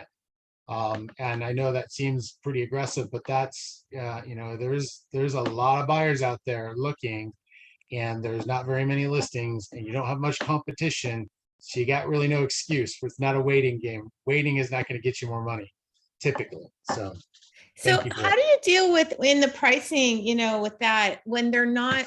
So for a while there, we were able to see what the contract's price was, but now it's not showing that. So it was maybe listed at this, but we don't know what price it actually is in contract for. Are we allowed to call that? I mean, I know we can call them, but are they allowed to tell us? So it depends on what the seller has agreed to. So the seller can agree. So for instance, what I will do is I will ask the seller to give me permission to tell other agents what price we settled, because like we might have multiple offers. And if you're a buyer's agent and you're writing an offer on a listing, and you didn't get it, like you'd really want to know like what those terms were so that you can educate your client and move on. So I'll get permission. Most agents don't. But so it doesn't mean you can't call and ask because you don't know where they're at with the seller and what they agreed to. So absolutely call.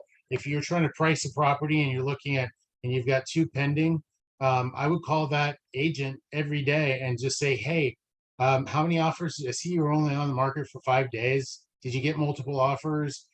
Sometimes you can see that in the listing. They might post multiple offers, deadline this.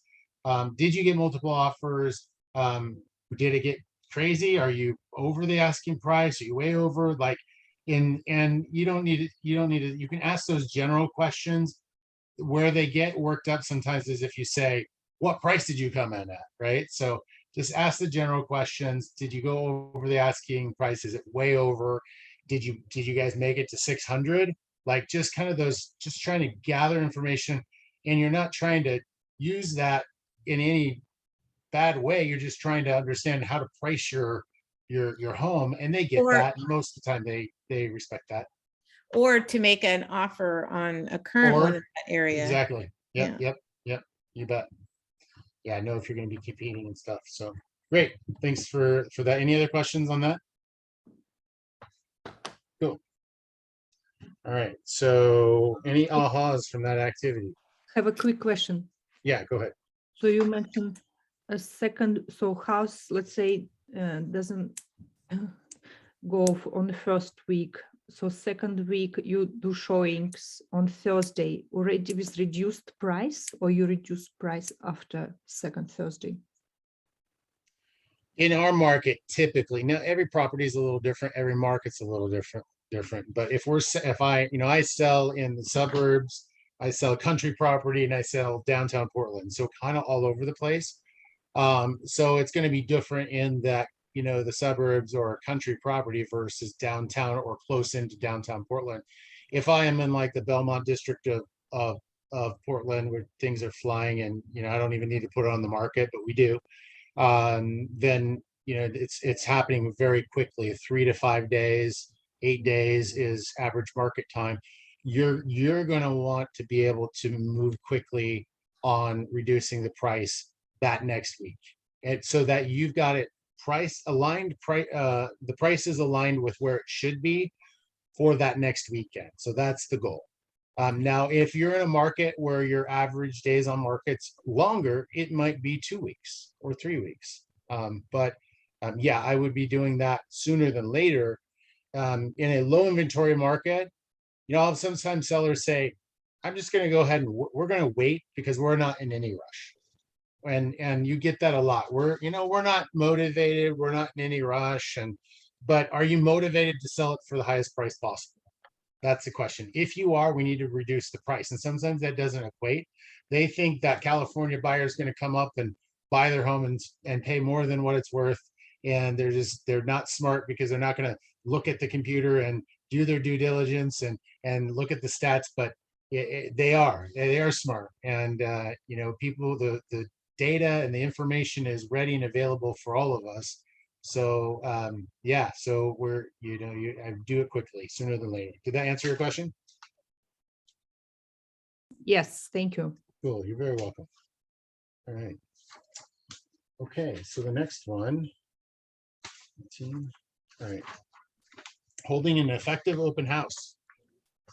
So we're on 18. Part of your marketing strategy and one of your 14 steps is to show the property through an open house. Holding an open house is an excellent way to market your listing and market yourself as a real estate expert. Open houses benefit the seller by attracting buyers to their home. The more visitors you get, the faster it will sell. Buyers love open houses, which they do. Okay, open houses benefit the agent holding the open house as a key lead generation strategy because they offer relatively safe and non-aggressive sales environments.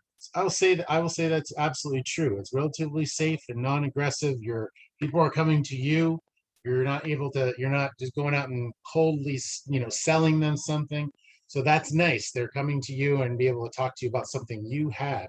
I would say relatively safe with that. I just remind people, it's always best to have a buddy or a partner at your open house, another agent, for safety. At the very least, let people know where you are. I think this is common within all KW or at least our network offices. But if you guys don't know about the red file, you can call any staff member or leadership in your market center, and you can ask if you feel like there's someone in your open house that you're not getting a good feeling or you are in danger. You can call a staff member, leadership, ALC, and say, hey, I'm at 123 Main Street. You give them the address, and I need can you pull the red file?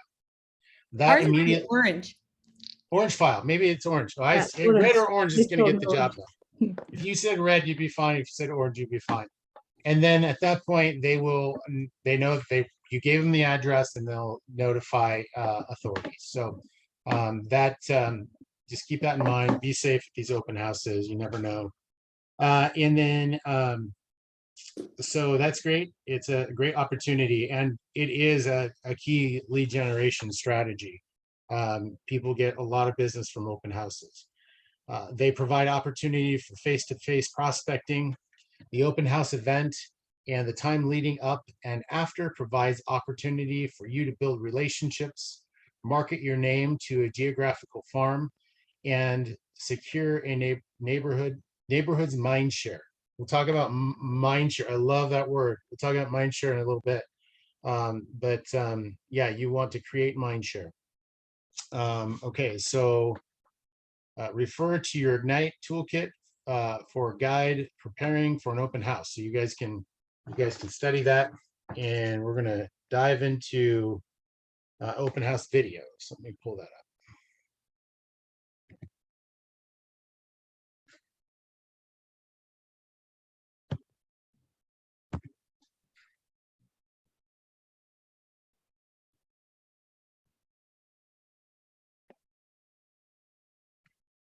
Oops, sorry guys.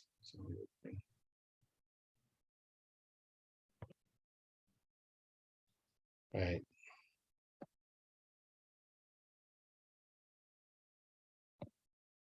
One second. Can you guys hear that? No. When I had it playing? No.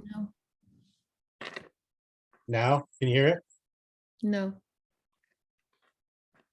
Nothing, really.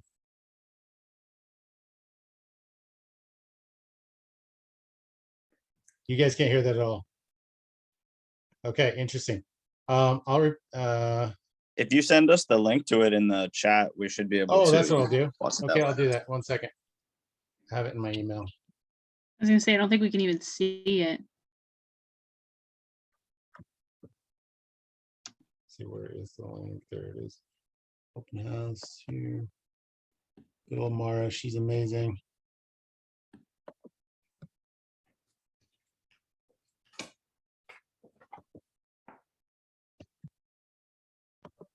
Okay, watch that and then let me know when you're done.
Okay, everybody done?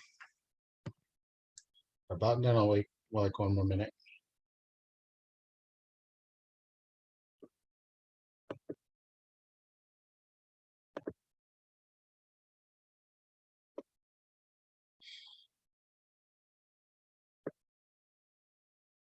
All right. So how many of you guys have held open houses? Raise your hand. Awesome. Very cool. What those of you that have held open houses, maybe someone can volunteer. What's your experience been, and what did you do to prepare for the open house?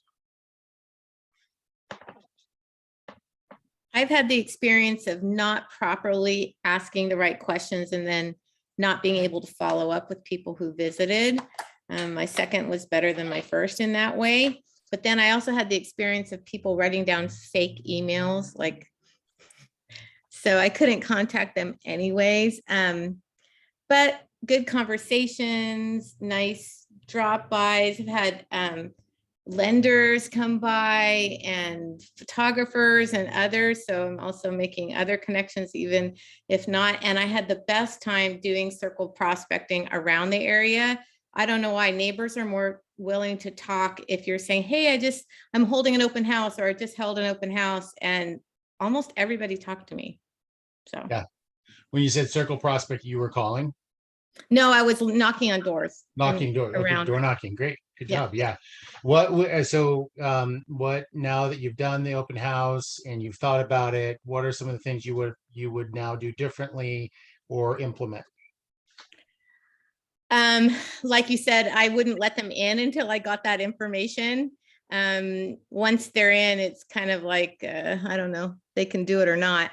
And although you have to, it was rainy, and it wasn't well covered. So that's why I didn't put up my table and stuff outside.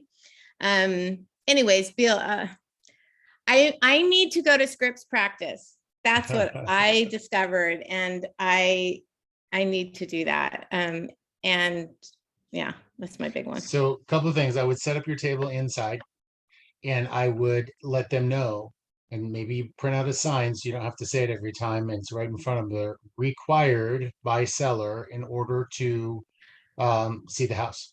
I actually did, but he wrote down a fake email. So. Oh, gotcha. Yeah. You're going to get some of that. And there's not much you can do about that part, right? So people don't want to work with you, and you can only do so much, I guess, on some of that stuff. Something we do I've done for our open houses at Sunset Corridor is they give us a flyer that we put on the door that has our phone number on it, and it has them essentially just text us when they're at the door, and you just lock the door and you just put them in. You essentially just put them in like a line, and we only usually let 2 people in, but it's a really good way of just making sure you get a guaranteed phone number from at least someone that's at the door. Because that's smart. So because you're getting a text message, so you've got a phone number. Yeah, right? if they have to send you a text to get in the house, you know for a fact that is their phone number. So it's a really good way. And if anyone needs the form, I can email it to you as well. Do you provide umbrellas in the winter months? I haven't yet, but I should start. That's actually a really good idea. I definitely should post some umbrellas. Umbrellas and water bottles or something like that, so they appreciate that experience a little better, because I could see people not really liking it, but I think that's brilliant. It's a good thing to try, like if you want to give it a shot at some point. That's cool. What any ahas from Chris's video or ideas that you're like, oh my gosh, I'm going to do that. What did you guys write down?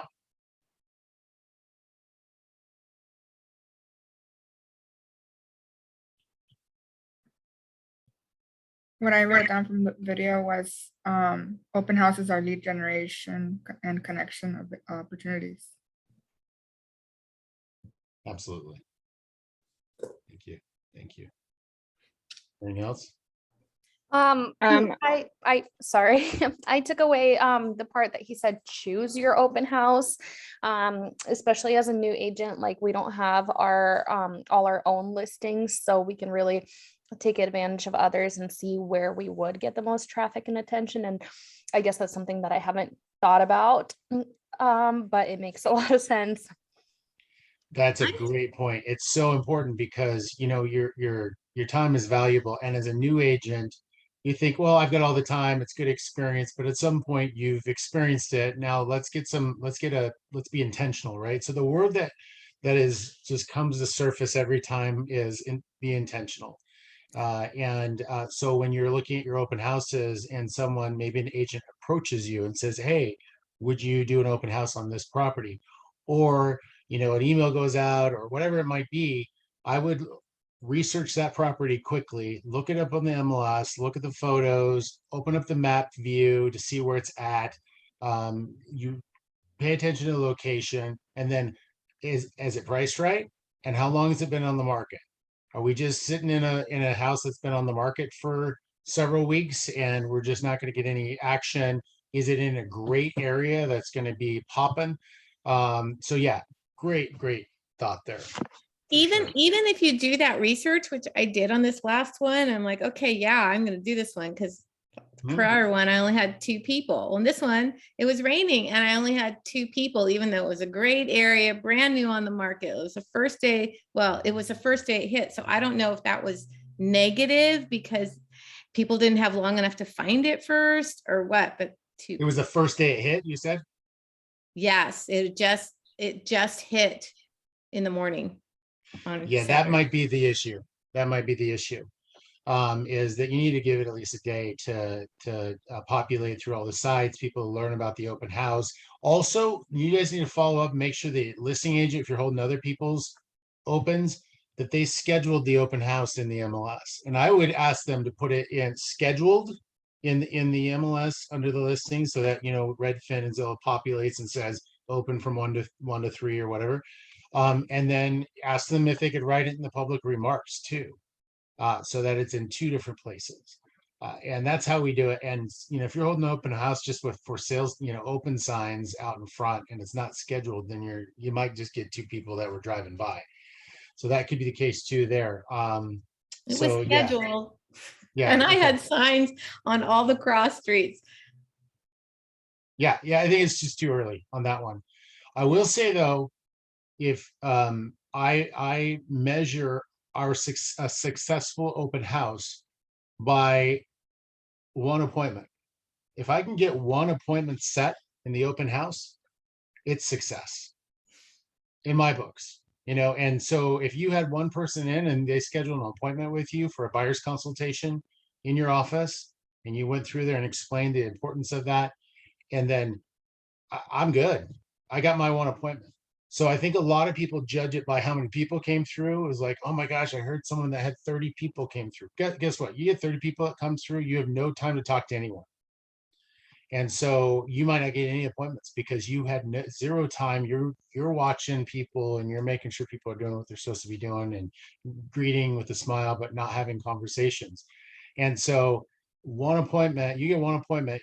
I feel really good about that open house, even though you were there for 3 hours and only 2 people came in, or 2 hours or whatever. So just think about that. And there's always other things you can do. You can be lead generating or writing handwritten notes during your open house if no one shows up.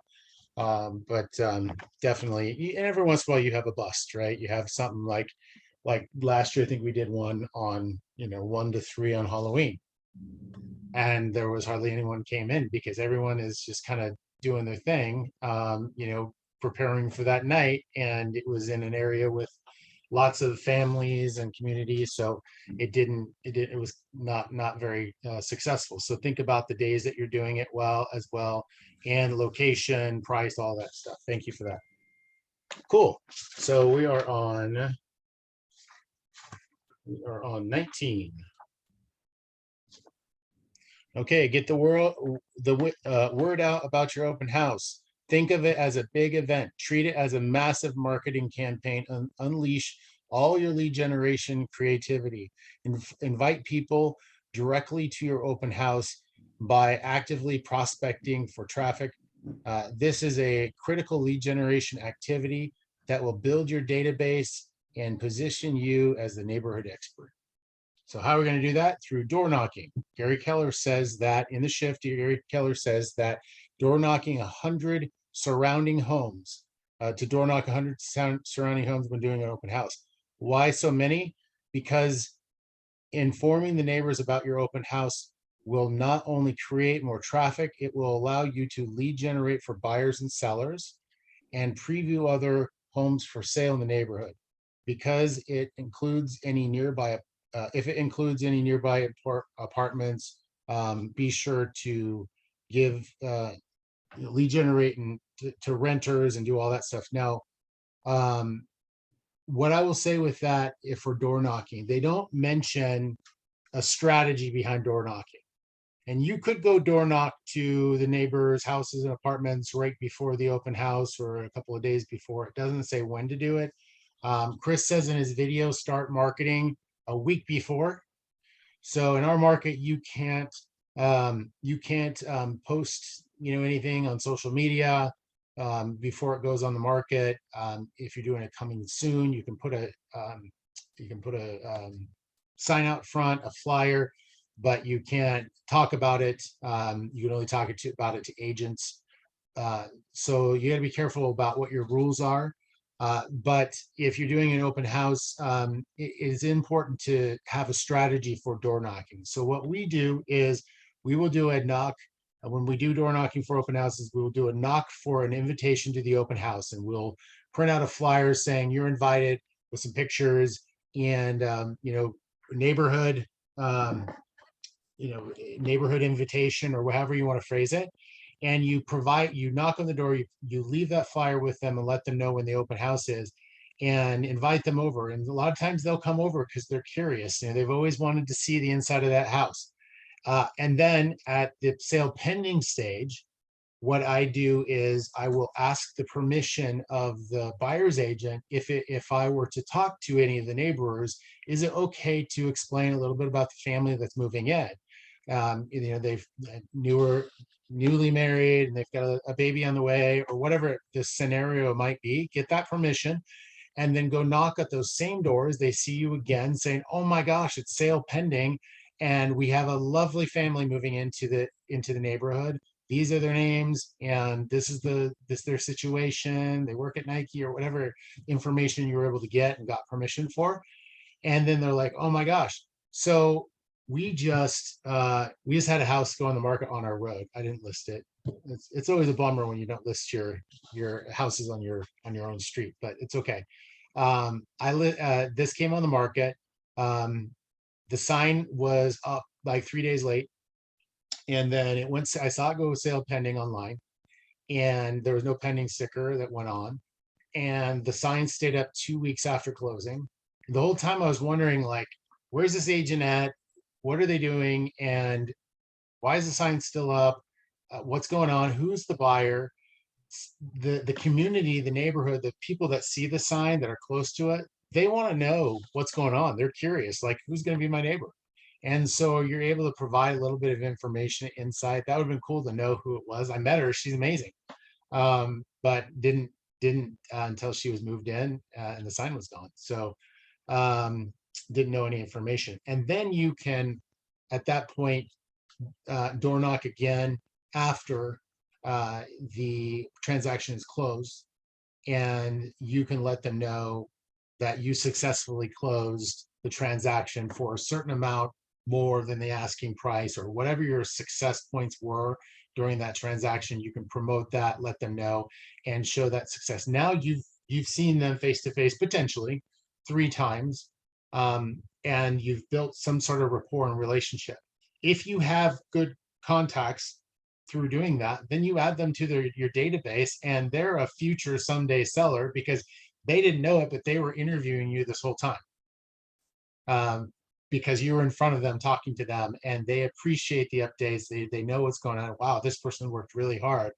So that's been very beneficial. So knocking 100 homes is great. You don't need to knock 100. Gary Keller says to do that in a shifting market. We usually pick, the closest people that are going to see the sign driving by, or very close to it. And sometimes that's 25, sometimes that's 75. Any questions on that? Okay, cool. The National Association of Realtors says that 92% of buyers use the internet in their property search. Zillow, Trulia, Realtor.com, they're popular sites for open house information. So they, leverage that internet, make sure that your listing is well marked and scheduled. Otherwise, you'll get, a couple people that come through or nobody sometimes. Social media, use social media to get the word out about your open house. Create a Facebook event for everyone. Market the open house as a fun, exciting event. Post your open house in neighborhood groups and forums and get the word out. So I'll say neighborhood groups and forums, just make sure that you're posting. It's easy with Facebook to create an event, share it to groups, and you've shared it to all your groups, and then you accidentally shared it to groups that have anything to do with the real estate or the area, and then you get flagged or removed. So just be careful when you're sharing to groups, make sure they're appropriate groups. The events are cool. One idea for your open house is, there's an agent in our office that just did this, and I was like, this is brilliant. She had a fixer that she put on the market, and she had, it's a fixer property at a decent price, and she has an investor client that she's been working with for a few years, and she invited the investor client to come to this open house and be there as an investor for people that are interested in investing to ask questions. So her event was face-to-face with an investor. Ask any questions. Open house 1 to 3 this weekend, and she has like 50 or 60. Like it's happening now. It's happening, I think, in a week or something. She pushed it out a little ways. She has like 50 or 60 people that are saying they are going to the event, and they're confirmed going to the event from this Facebook invitation, which is really impressive. And what a great idea. So like if you got a fixer property, finding maybe a contractor, you could almost do it with anything. If you had a property with a pool, want to know more about putting a pool in your house, so we have a pool company that's here.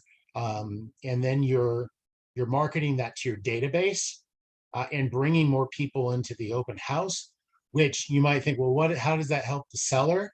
Well, the people are welcome to, it's open to the public. Open houses are open to the public. So people will talk about that, the house, the listing, they might share it and get more exposure. So, and of course you want to get your seller's permission on anything you do, but I thought that was brilliant to have an investor at a fixer listing for her event.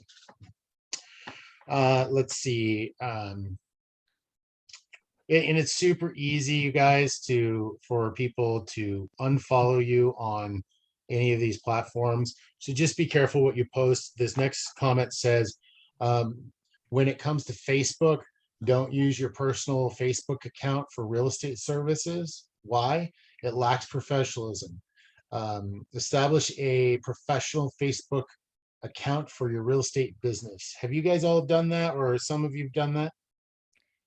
Yeah, okay but if I you made the haven't. mistake of doing it as a separate account, and Facebook doesn't like that. They want you to do it as a separate page underneath your personal account, and then it Okay. links better.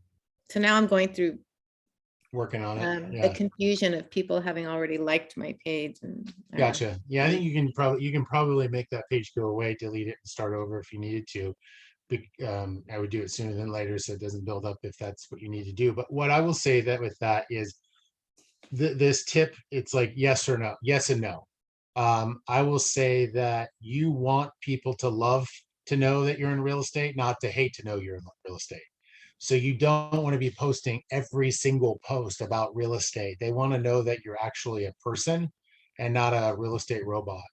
So the ratio I kind of use on my personal page is 5 personal posts to 1 real estate. So 5 to 1. Some people do 3 to 1, but I think 5 to 1 is acceptable. It's not pushy, it's not in your face. People want to know that you're a good person, that you have a life, that you have a family, or if you don't have a family, you do things, you enjoy, your area. And so show them what you're doing socially, and then splash it with real estate every once in a while, just to remind them that you're still in the business and you're successful. Don't post every single testimonial, that you get, that type of thing. It ends up, it can be too much. And like I said, it's very easy. There's lots of realtors doing it. So and everybody knows at least 1 or 2 realtors. So if you know 2 to 5 realtors and everyone's doing it, how are you going to be different than someone else? And it's showing that you're a real person and you're providing value, and that those posts are good posts. In the end, though, like I think some people will, in the end, getting stuff out there versus not. Some people will hold back because they're nervous on what to post. But just get it out there in the end. Like post something, like you're something silly that you see in an open house, or experience that you experience. Share. People love that type of stuff. Are you saying you post that on your personal account or on your business account, personal stuff? Good question. So personal account, I post a 5 to 1 ratio on typically on my personal account. So it's 5 a personal post to one business related or real estate related post. And that is just not, and a lot of realtors put a ton of real estate and then they might do something personal every once in a while on their personal page. Now, if you want a business page, do it.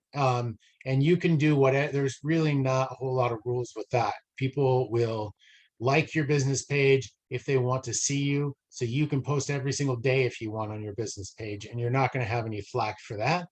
But on your personal page, those are your database. That's your database. Those are people you're trying to build sincere relationships with. Just be intentional about those posts. Does that make sense? Why wouldn't you annoy people with daily posts and they're gonna not want to see you anymore if it's your business post? No, if you're talking about personal or business? Business. You said it doesn't really matter if you can even post it daily. It's on the business page. There's lots of algorithm that is involved with the business page, that majority of the people that like your page won't see every post anyways.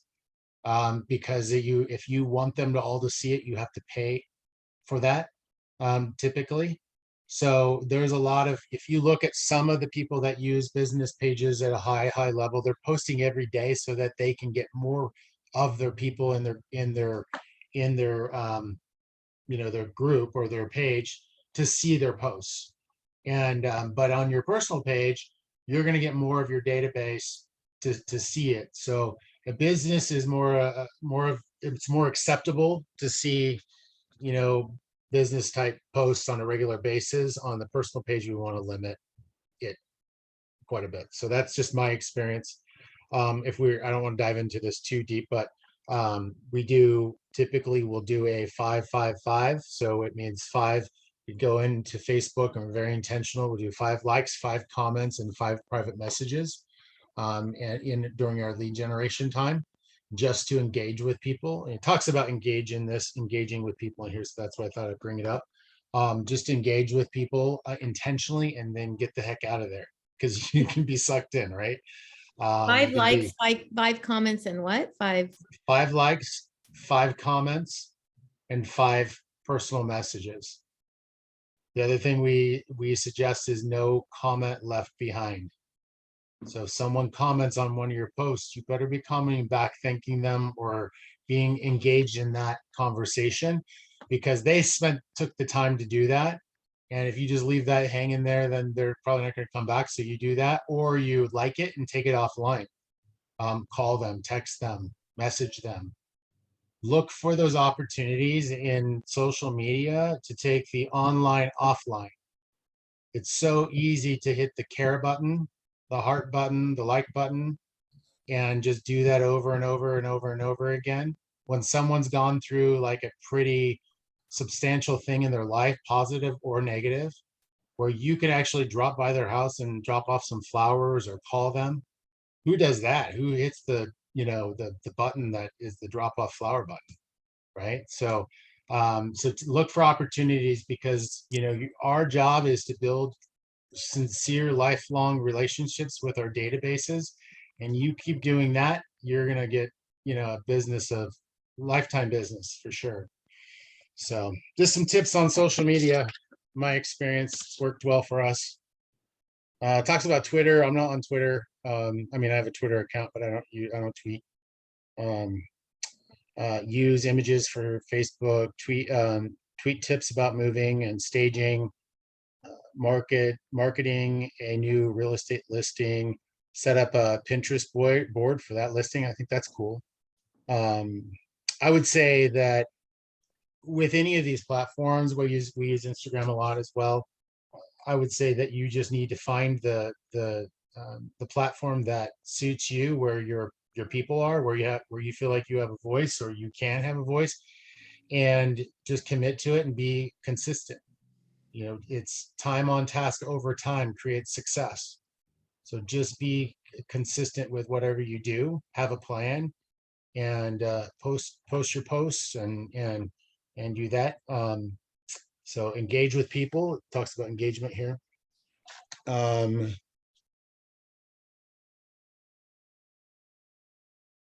So any other tips, or you guys are, you're new to a lot of you are new to real estate, but you're not new to social media. What's some other things that you guys feel like you've got an expertise at, or you can provide information to people out there?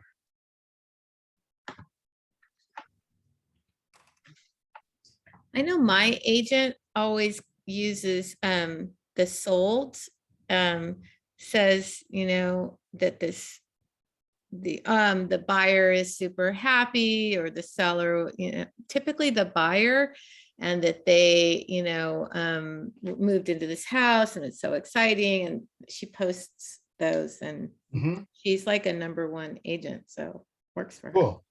So like the sold, like when she sells a house, showing success. Well, yeah, it's showing success, but she's more celebrating the couple that are all excited, or family, about their new home, kind of thing. That's cool. It's not really about her. Yeah, that's cool. I love that. Yeah, I love seeing those, the family holding the sold sign. And with that, I would just say we've done some of that, and just make sure you're taking that picture. Make sure before you post it, you've got their permission to post it.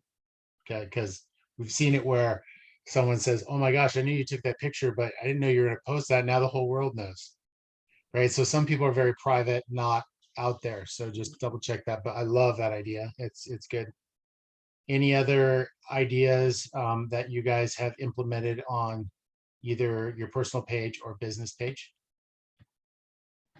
As far as social media, I feel like stories are like a big thing right now in Facebook and Instagram. I've noticed.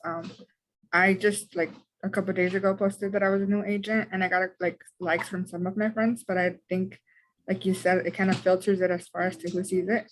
And when you put it on your story, everybody can like go on the stories and see them. So I got a lot more responses from that than from the posts. And people actually messaging me directly on the story and being like, "Oh, congratulations." And I'm like, "Oh, I'm gonna need help buying a house," and stuff like that. That's great. I love that. Yeah, it used to be that we still scroll through, like Instagram specifically, we still scroll through Instagram, but a lot of times we spend our time looking at the story and what people are doing. It's more relevant to now, within the last 24 hours. And but I think that your posts, Instagram specifically, I know there's stories on Facebook, but your posts on Instagram, you need to go back through, if you haven't, and look at all your posts that you've had in the future and delete the ones that you feel like maybe don't represent who you're trying to be, or it's not completely professional.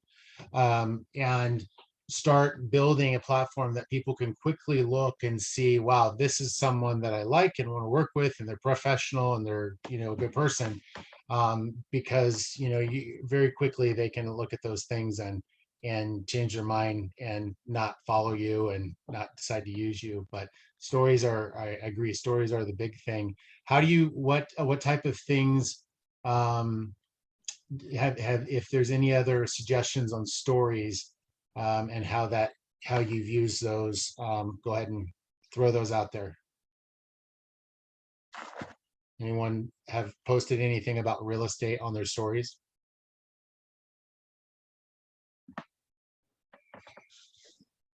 That's okay. We can keep moving on. Awesome. Thank you for that. Let's see. We got community website. We talked about that.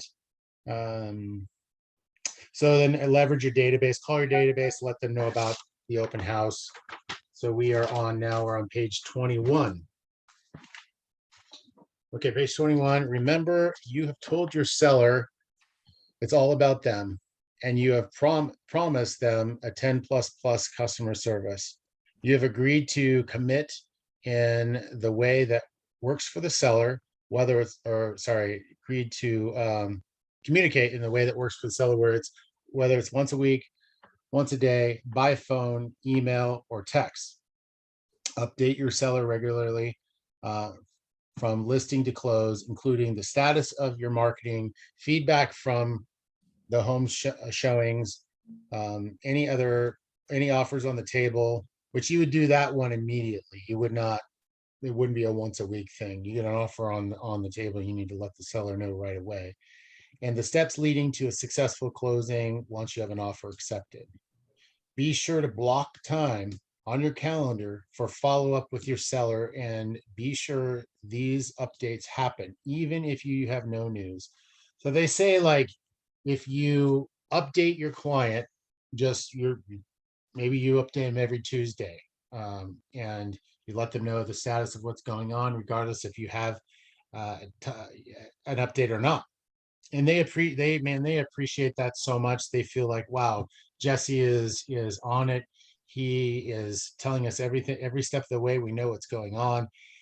The opposite of that is you don't update your seller. The seller is nervous, doesn't know what's going on, and feeling really frustrated.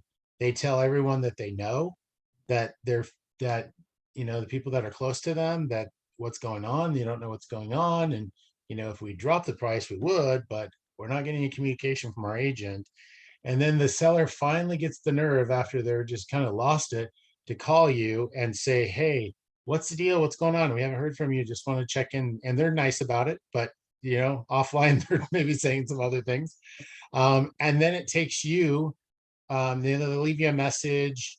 You're trying to figure out, okay, well, what feedback do I give them? We're gathering the feedback, and it takes you 20 to 30 minutes. So it takes 5 minutes to update the seller and gather the information, update them, make them feel good. Or it takes you 20 to 30 minutes to update them once they've reached out, and they're not feeling good. So just remember, that's super important. They say time block, put it in your schedule as a non-negotiable. It's a fixture. That's what you do when you take a listing. Weekly, you're updating them. Sometimes it's daily.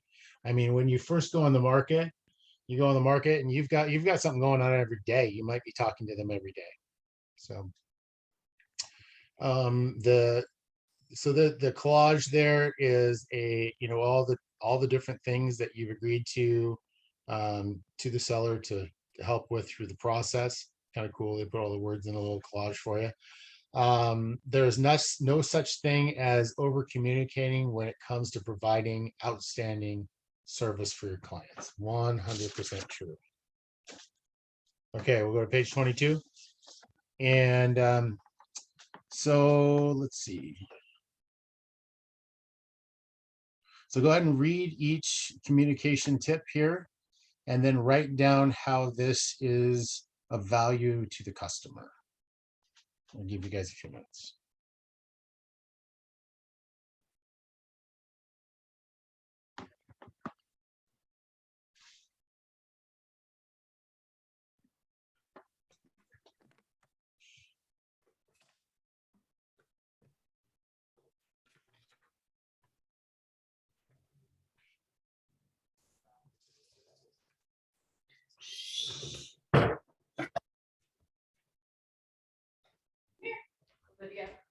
Olivia, come here, come here, come here.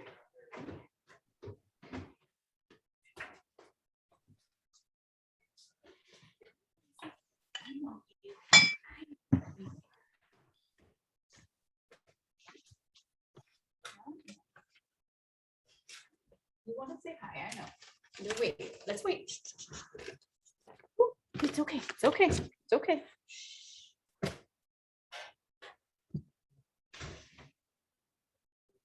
It's okay, it's okay, it's okay. Scott. Go say hi. Nicely. Shh.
Okay, one more minute and we'll get going.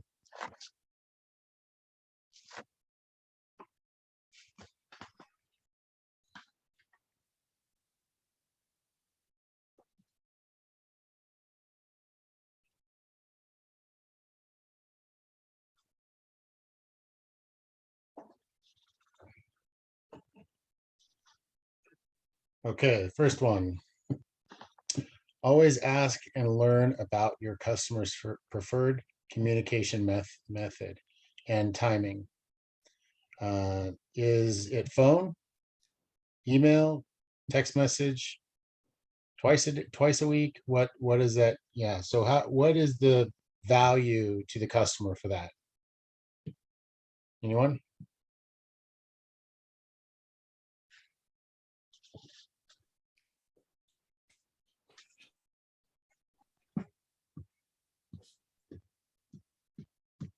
I think this is essential for effective communications between you and your client.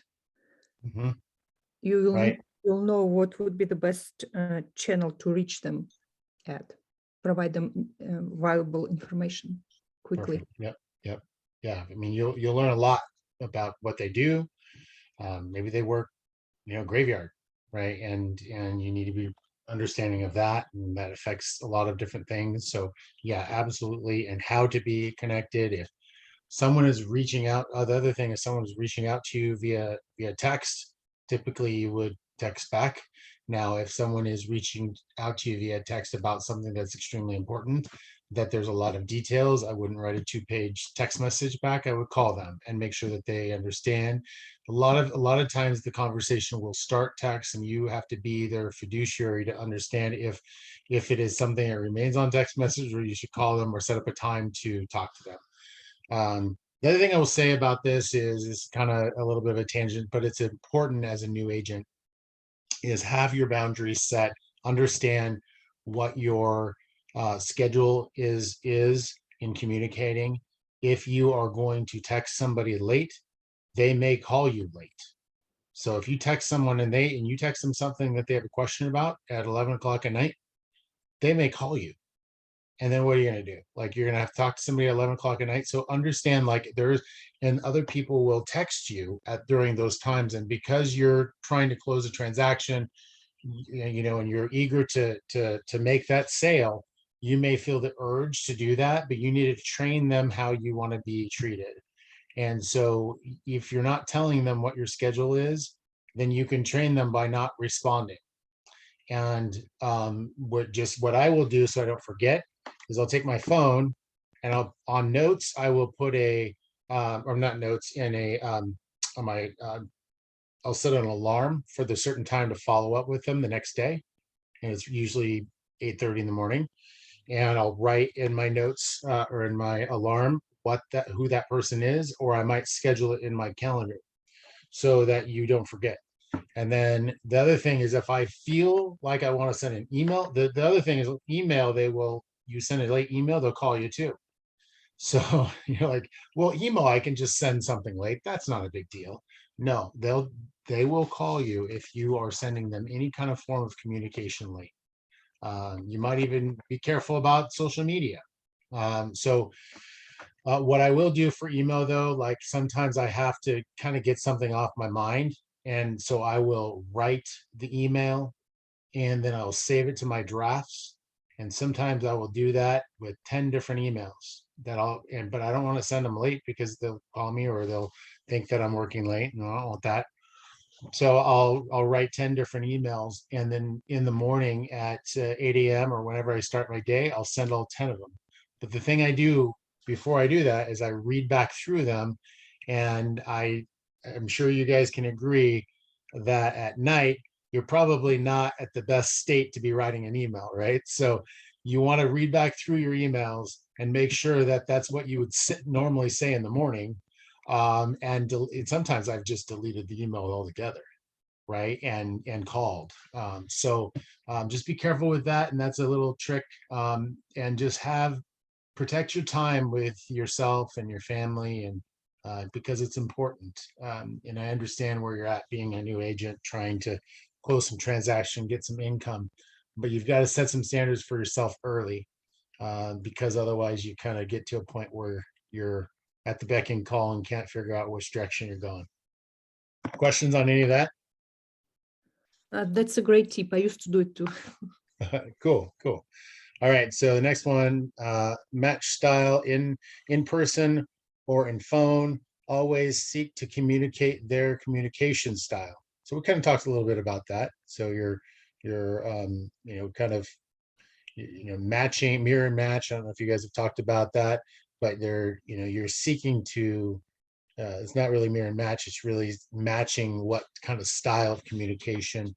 And I'll answer that one. I think the value of that issue is really what's comfortable for them, makes them feel better. Always update. Updates should happen even when there may be no new information to share. If there is no news, consider if there needs to be changes in condition, price, or both.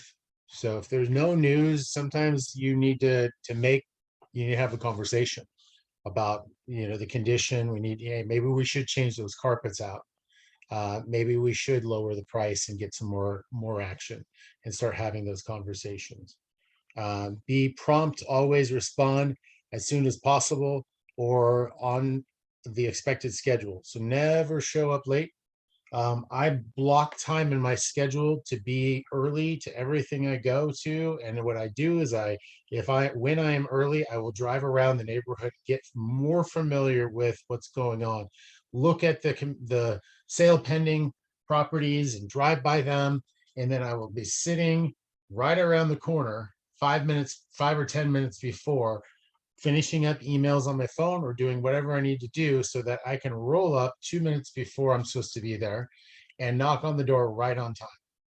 And that you guys have to really focus on making that a priority, leaving early. Sometimes our office is out in Beaverton and I might be listing a house in East Portland.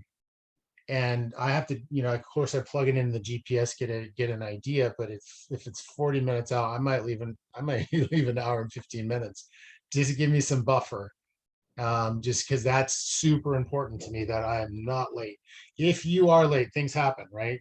If you are late, you need to let people know before you get there that you're late. Don't let a minute go by. It needs to be 5 or 10 minutes before, saying, hey, ran into traffic, behind a truck or whatever it might be. there was an accident. My GPS is saying this. I'm so sorry to be late. They're cool with that if it's before the time. They're not cool with it if you text them after the time. So tips there. That's based on experience. Let's see.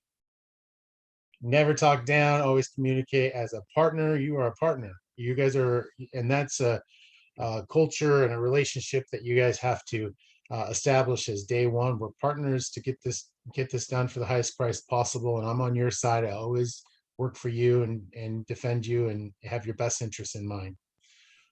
Keep a log, maintain a communication log in e-edge or command database, so you're always reminded of what was said last. I think it's really important to understand who your client is and what the information that you guys have talked about. So however you log, that's important.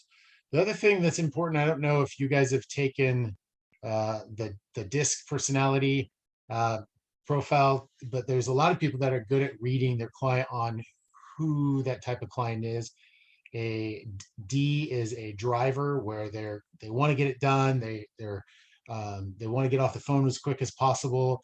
So that's a D personality trait. An I is influential or social. They're very bubbly, very outgoing, very excited. And a S is stable, secure. They want stability. They might be quieter sometimes. And then a C is high detailed engineers. So what I'll do sometimes is for certain people, I will put what I think they might be in my contact for them. So I'll say John Smith, a high C, high detailed.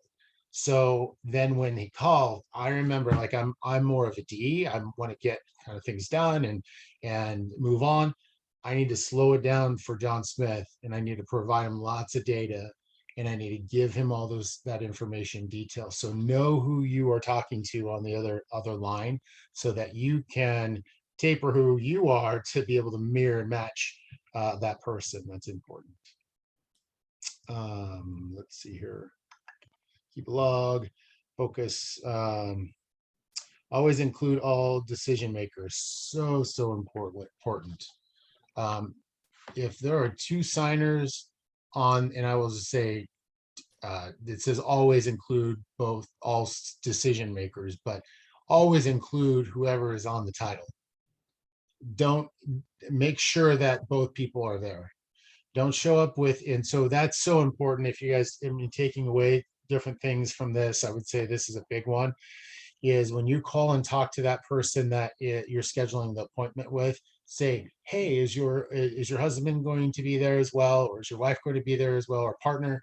And if they say no, you need to ask them for a different time. You need to say, hey, well, is there a different day that works better for both of you to be there? Because you both need to be there. What Because about under a divorce situation? And that's, one yeah, there's certain, person, I mean, the house is still owned by both, but one person's managing it mostly, and I don't think they really want to hang out a lot. yeah, no worries. There's certain circumstances for sure where you're not gonna meet with them both. They're on the same page. You have two separate calls, two different, in divorces, you really need to ask them what communication style they want and what they're expecting from you. You need to know if you're communicating with them both at the same time. Because some people are at that level, and some people are like, I'm not talking to that person. We actually can't talk to each other. So really know what that relationship is.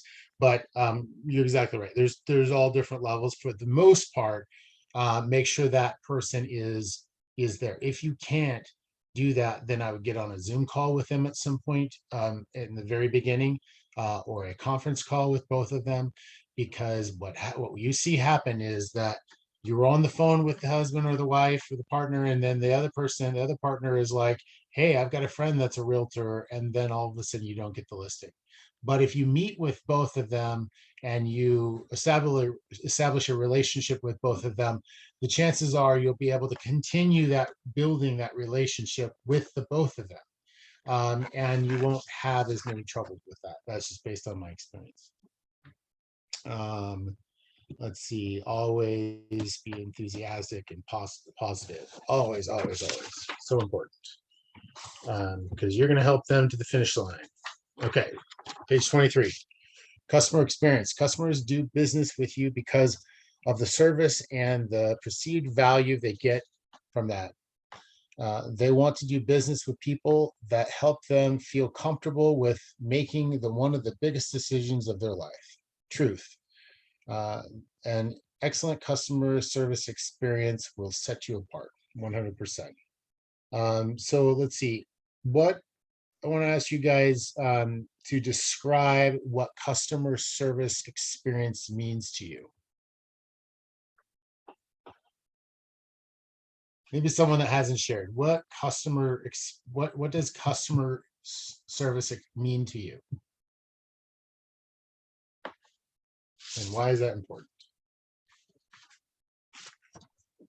Do you want something like non-real estate related? Yeah. Either way, just going the extra mile for your client, I think means a lot. Answering questions that may or may not make the sale happen, but giving information where they need it. Awesome. Always being available and supportive and being there for them. And I love that. Thank you. Anyone else? Customer service experience. I think feeling like you've really been heard and listened to as a starting point is really important. I love that. Yeah. Really, this is listening and understanding and understanding where you can help in when you're listening, you're engaging and you're able to understand how you can help them through a challenging time and address some of those concerns. Thank you. Cool. Always under promise and over deliver. This idea should be a hallmark of your business. There are some examples. If you say you will communicate once a week, communicate twice a week, or until the seller asks you to scale it down. So yeah, so that one, like, communication, we've already talked about that. It's huge, but make sure that you're saying you're going to do one thing and you're not actually doing it.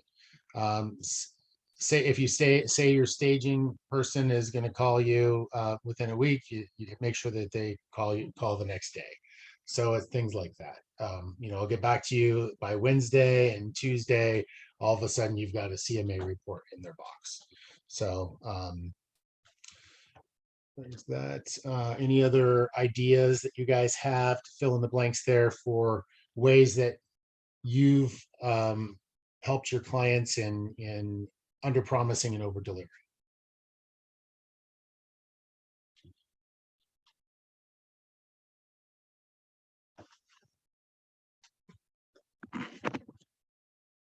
It's okay, we can skip on that one. So yeah, that's a big impact for customer service and building relationships. So 23, we'll go to 24. Okay. Hone your problem resolution skills. Make it a habit to never communicate with a client about a problem without having one or more solutions to recommend. Your clients are looking to you to be the expert, to have the answers. So yeah, this is a big one. So you can usually avoid a lot of issues by trying to solve them or to understand what the solution will be when issues come up. So finding out what the solution is. Sometimes if you just call the seller every time something happens that's not great, and you don't have a solution, then you're making him super stressed through the process. So the goal would be to, like, let's say that the seller, the buyer's agent found out that there is water in the crawl space and it's a major issue. And so that's great. Finding out all the details of that issue, understanding what the next steps would be, and potentially having some contacts for contractors that do drainage and crawl spaces ready to go when you make that phone call would be proactive and being able to put the seller in a position that they're feeling a little better than what they would if you just told them they had an issue. So really think about how you can solve that problem, or not solve it, but have some suggestions on how you can be proactive with that and come up with some sort of solution or direction for them. Cool. So let's see, developing staging resources. You'll discover with a little practice that you can become a great first-tier staging advisor. However, you'll also want to grow or want to get to know the few staging professionals who you will work with, enhance your professional reputation, who will help you with staging. So you guys have, if you don't have contacts, if you can't just fill this out right now, then I would ask agents in your market center who they use for staging consultations and staging a house in general, because there's probably some great resources out there just in your market center, and I would definitely have those two contractors ready and available. So the next, we'll watch this short video here. I just put it in the chat, so go ahead and do that, and then we'll chime back in when we're done with that. And we've got 20 minutes left and we'll be done.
Okay.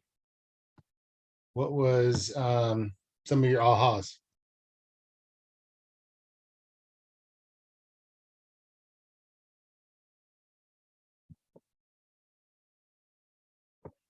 One that stand out to me, it was kind of simple. It was like just getting back to them can be a wow experience, just communicating with them, like no brainer, right? But just shows you how low the bar is for customer service and other realtors in our industry. You know, and there's just a lot of just not, I mean, there's a lot of people that don't even like, as you get your business up and running and you close transaction, and you're building relationships with your database, you start getting referrals from your past clients, from people in your database. And there's a lot of realtors in this industry that don't even thank their clients for the referral, or thank the referral person for the referral, or they might send them a thank you card after it closes. That person just sent you potentially $3,000 to $20,000, right? Of income for your family, for you, and you're not calling them to thank them or sending them a thank you card. Like, you can at least do that. So, and so anyways, that's just one thing. Like, you're, it's important to communicate. I thought that was a great video. Lots of good tips there. Anybody else have any ahas there? I liked all the tips except for one. You can hire a local kid to cut the grass. I wouldn't do that. Yeah. For liability reasons. Yeah, that's a good idea. Cool. So we'll go to 25. Providing a terrific customer experience is the cement that holds a great seller's business together. SUPER is a great acronym for helping to remember the crucial dimensions of a great service. So sincerity, be honest and reliable, understanding, focus on their needs, wants, and values, predictability, deliver what is promised and expected, exceptionality, provide the extraordinary and uncommon, responsiveness, report quickly and reliably. All very important, easy to remember. Let's see, providing super service forges relationships with customers that are the foundations of growth, including repeat business and referrals. That's really what our goal is in the end of the day with listings or working with buyers. That exceptional service provides, that top of mind and repeat referrals. The relationship is bigger than one transaction, 100%. So,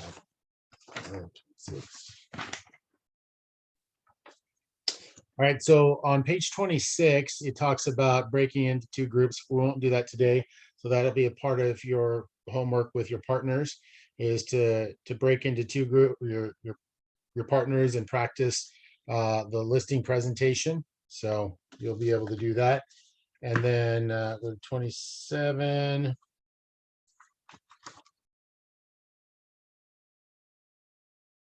So action plan to prepare for your next class. Time block the listing presentation. So I'll let you guys go through that action plan, and we'll skip on. And you'll want to prepare for your next week's mission, it says as well.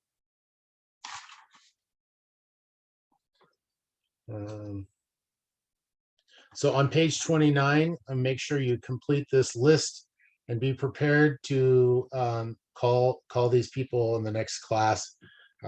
It sounds like you guys are doing all of that offline and not in the class itself. So just do what you normally do there. And then on page 30, so let's go through this. What are the three phases of your listing relationship with your seller, if you remember those? The three phases. The first one, I'll give you a hint, was staging the property. Okay, and then write the other two down. Market the listing. Market the listing. Anyone got the third one? Communicate with the sellers. Communicate with the sellers. Yep. Why is staging important? You'll bring top dollar to the seller for their home. Yep, exactly. You can bring it can be quicker, faster, and bring higher value to the seller. And if they, What's protest, that? or if they have an objection, you can just provide them with statistics and show Love them. it. Yep, I love it. Okay, why is pricing number one on the 14-point marketing plan? Yeah, I can answer that one because if it's not priced correctly, it does not matter how well it's staged or marketed, it probably won't sell. So you can't price it incorrectly, do all the things right, besides pricing, and it's not going to sell. Now, if it's priced correctly, and you do the staging and the marketing correctly, you will sell it for market value or more. So that's the point there. And then what does super stand for? Sincerity, understanding, predictability, exceptionality, and responsiveness.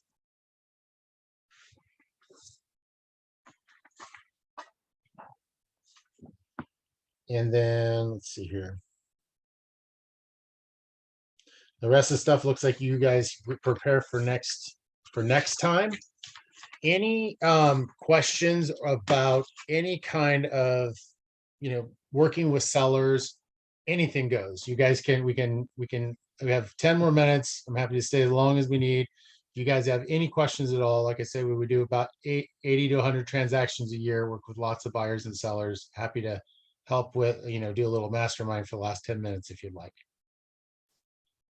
Or if you're just tired and want to be done, that's fine too.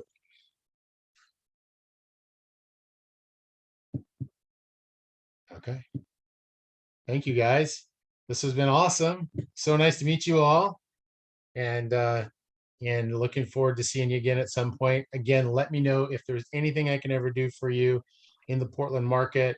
And definitely would love to help you.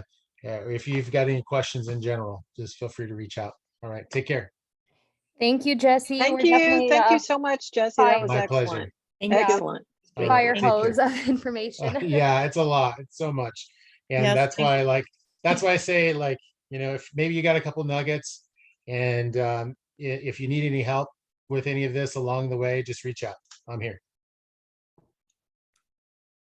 Take care. Hey, Jesse, I Yeah. mean, Go for it. I had to step out for a phone call and I missed a part that I really wanted to hear. If you Yeah. don't mind repeating, Yeah. it says develop your staging resources. So I used to do staging and stuff because we did remodeling and kind of flips kind of thing. And but to have the resources, to have the materials to do it, isn't something, honestly, I had told somebody else, I think I'm going to pull some furniture from my house for this listing because they emptied it and it's this huge Victorian. I'm like, oh my gosh. And they're kind of going on the cheap. So I don't think they're interested in paying anybody anything else, but I don't mind, pulling some of my furniture over. But I mean, in the future, where do I get these resources? Good question. And you read it one way, I read it another way. My resources is finding the people that know how to do it and hire and figure out how to hire them, or improving your skills about staging, learning about it so you can be the advisor for them. And now if you're talking about material, like you're bringing in furniture and art and all of that, there's like court furniture, you can rent stuff. There's people that do that, will buy stuff at Home Goods and Ross and different places where it's not as expensive as a normal furniture. Then you've got to store it though. So I've bought some stuff from here and there, but then I end up selling it or giving it away to somebody that does it. I know several real estate agents that have started in on that and then have ended up selling all of it and getting out of it because it's too time consuming. It's not worth it.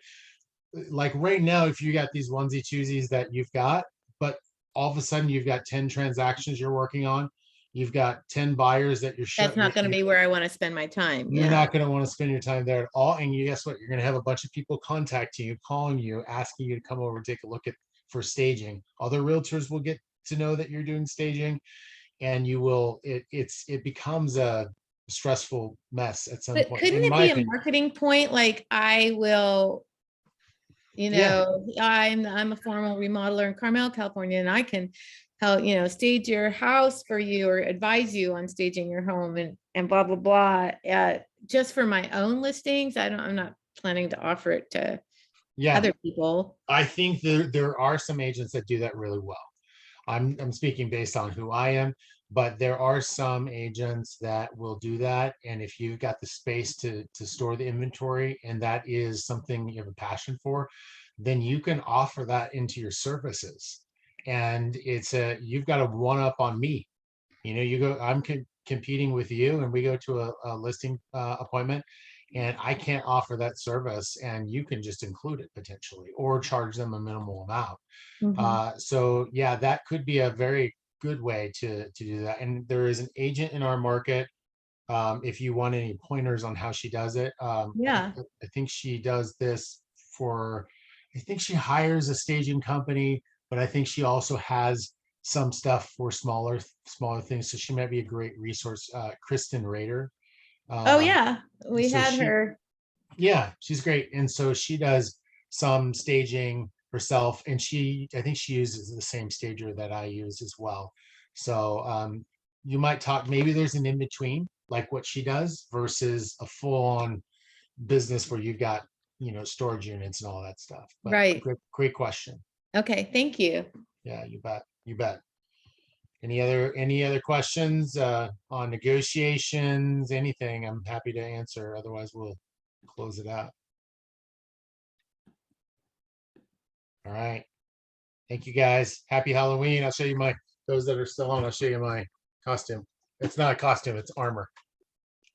Ah, Star Wars. All right, you guys. Take care. Good to see you. Nice to Bye. meet you guys. Take care. Bye-bye.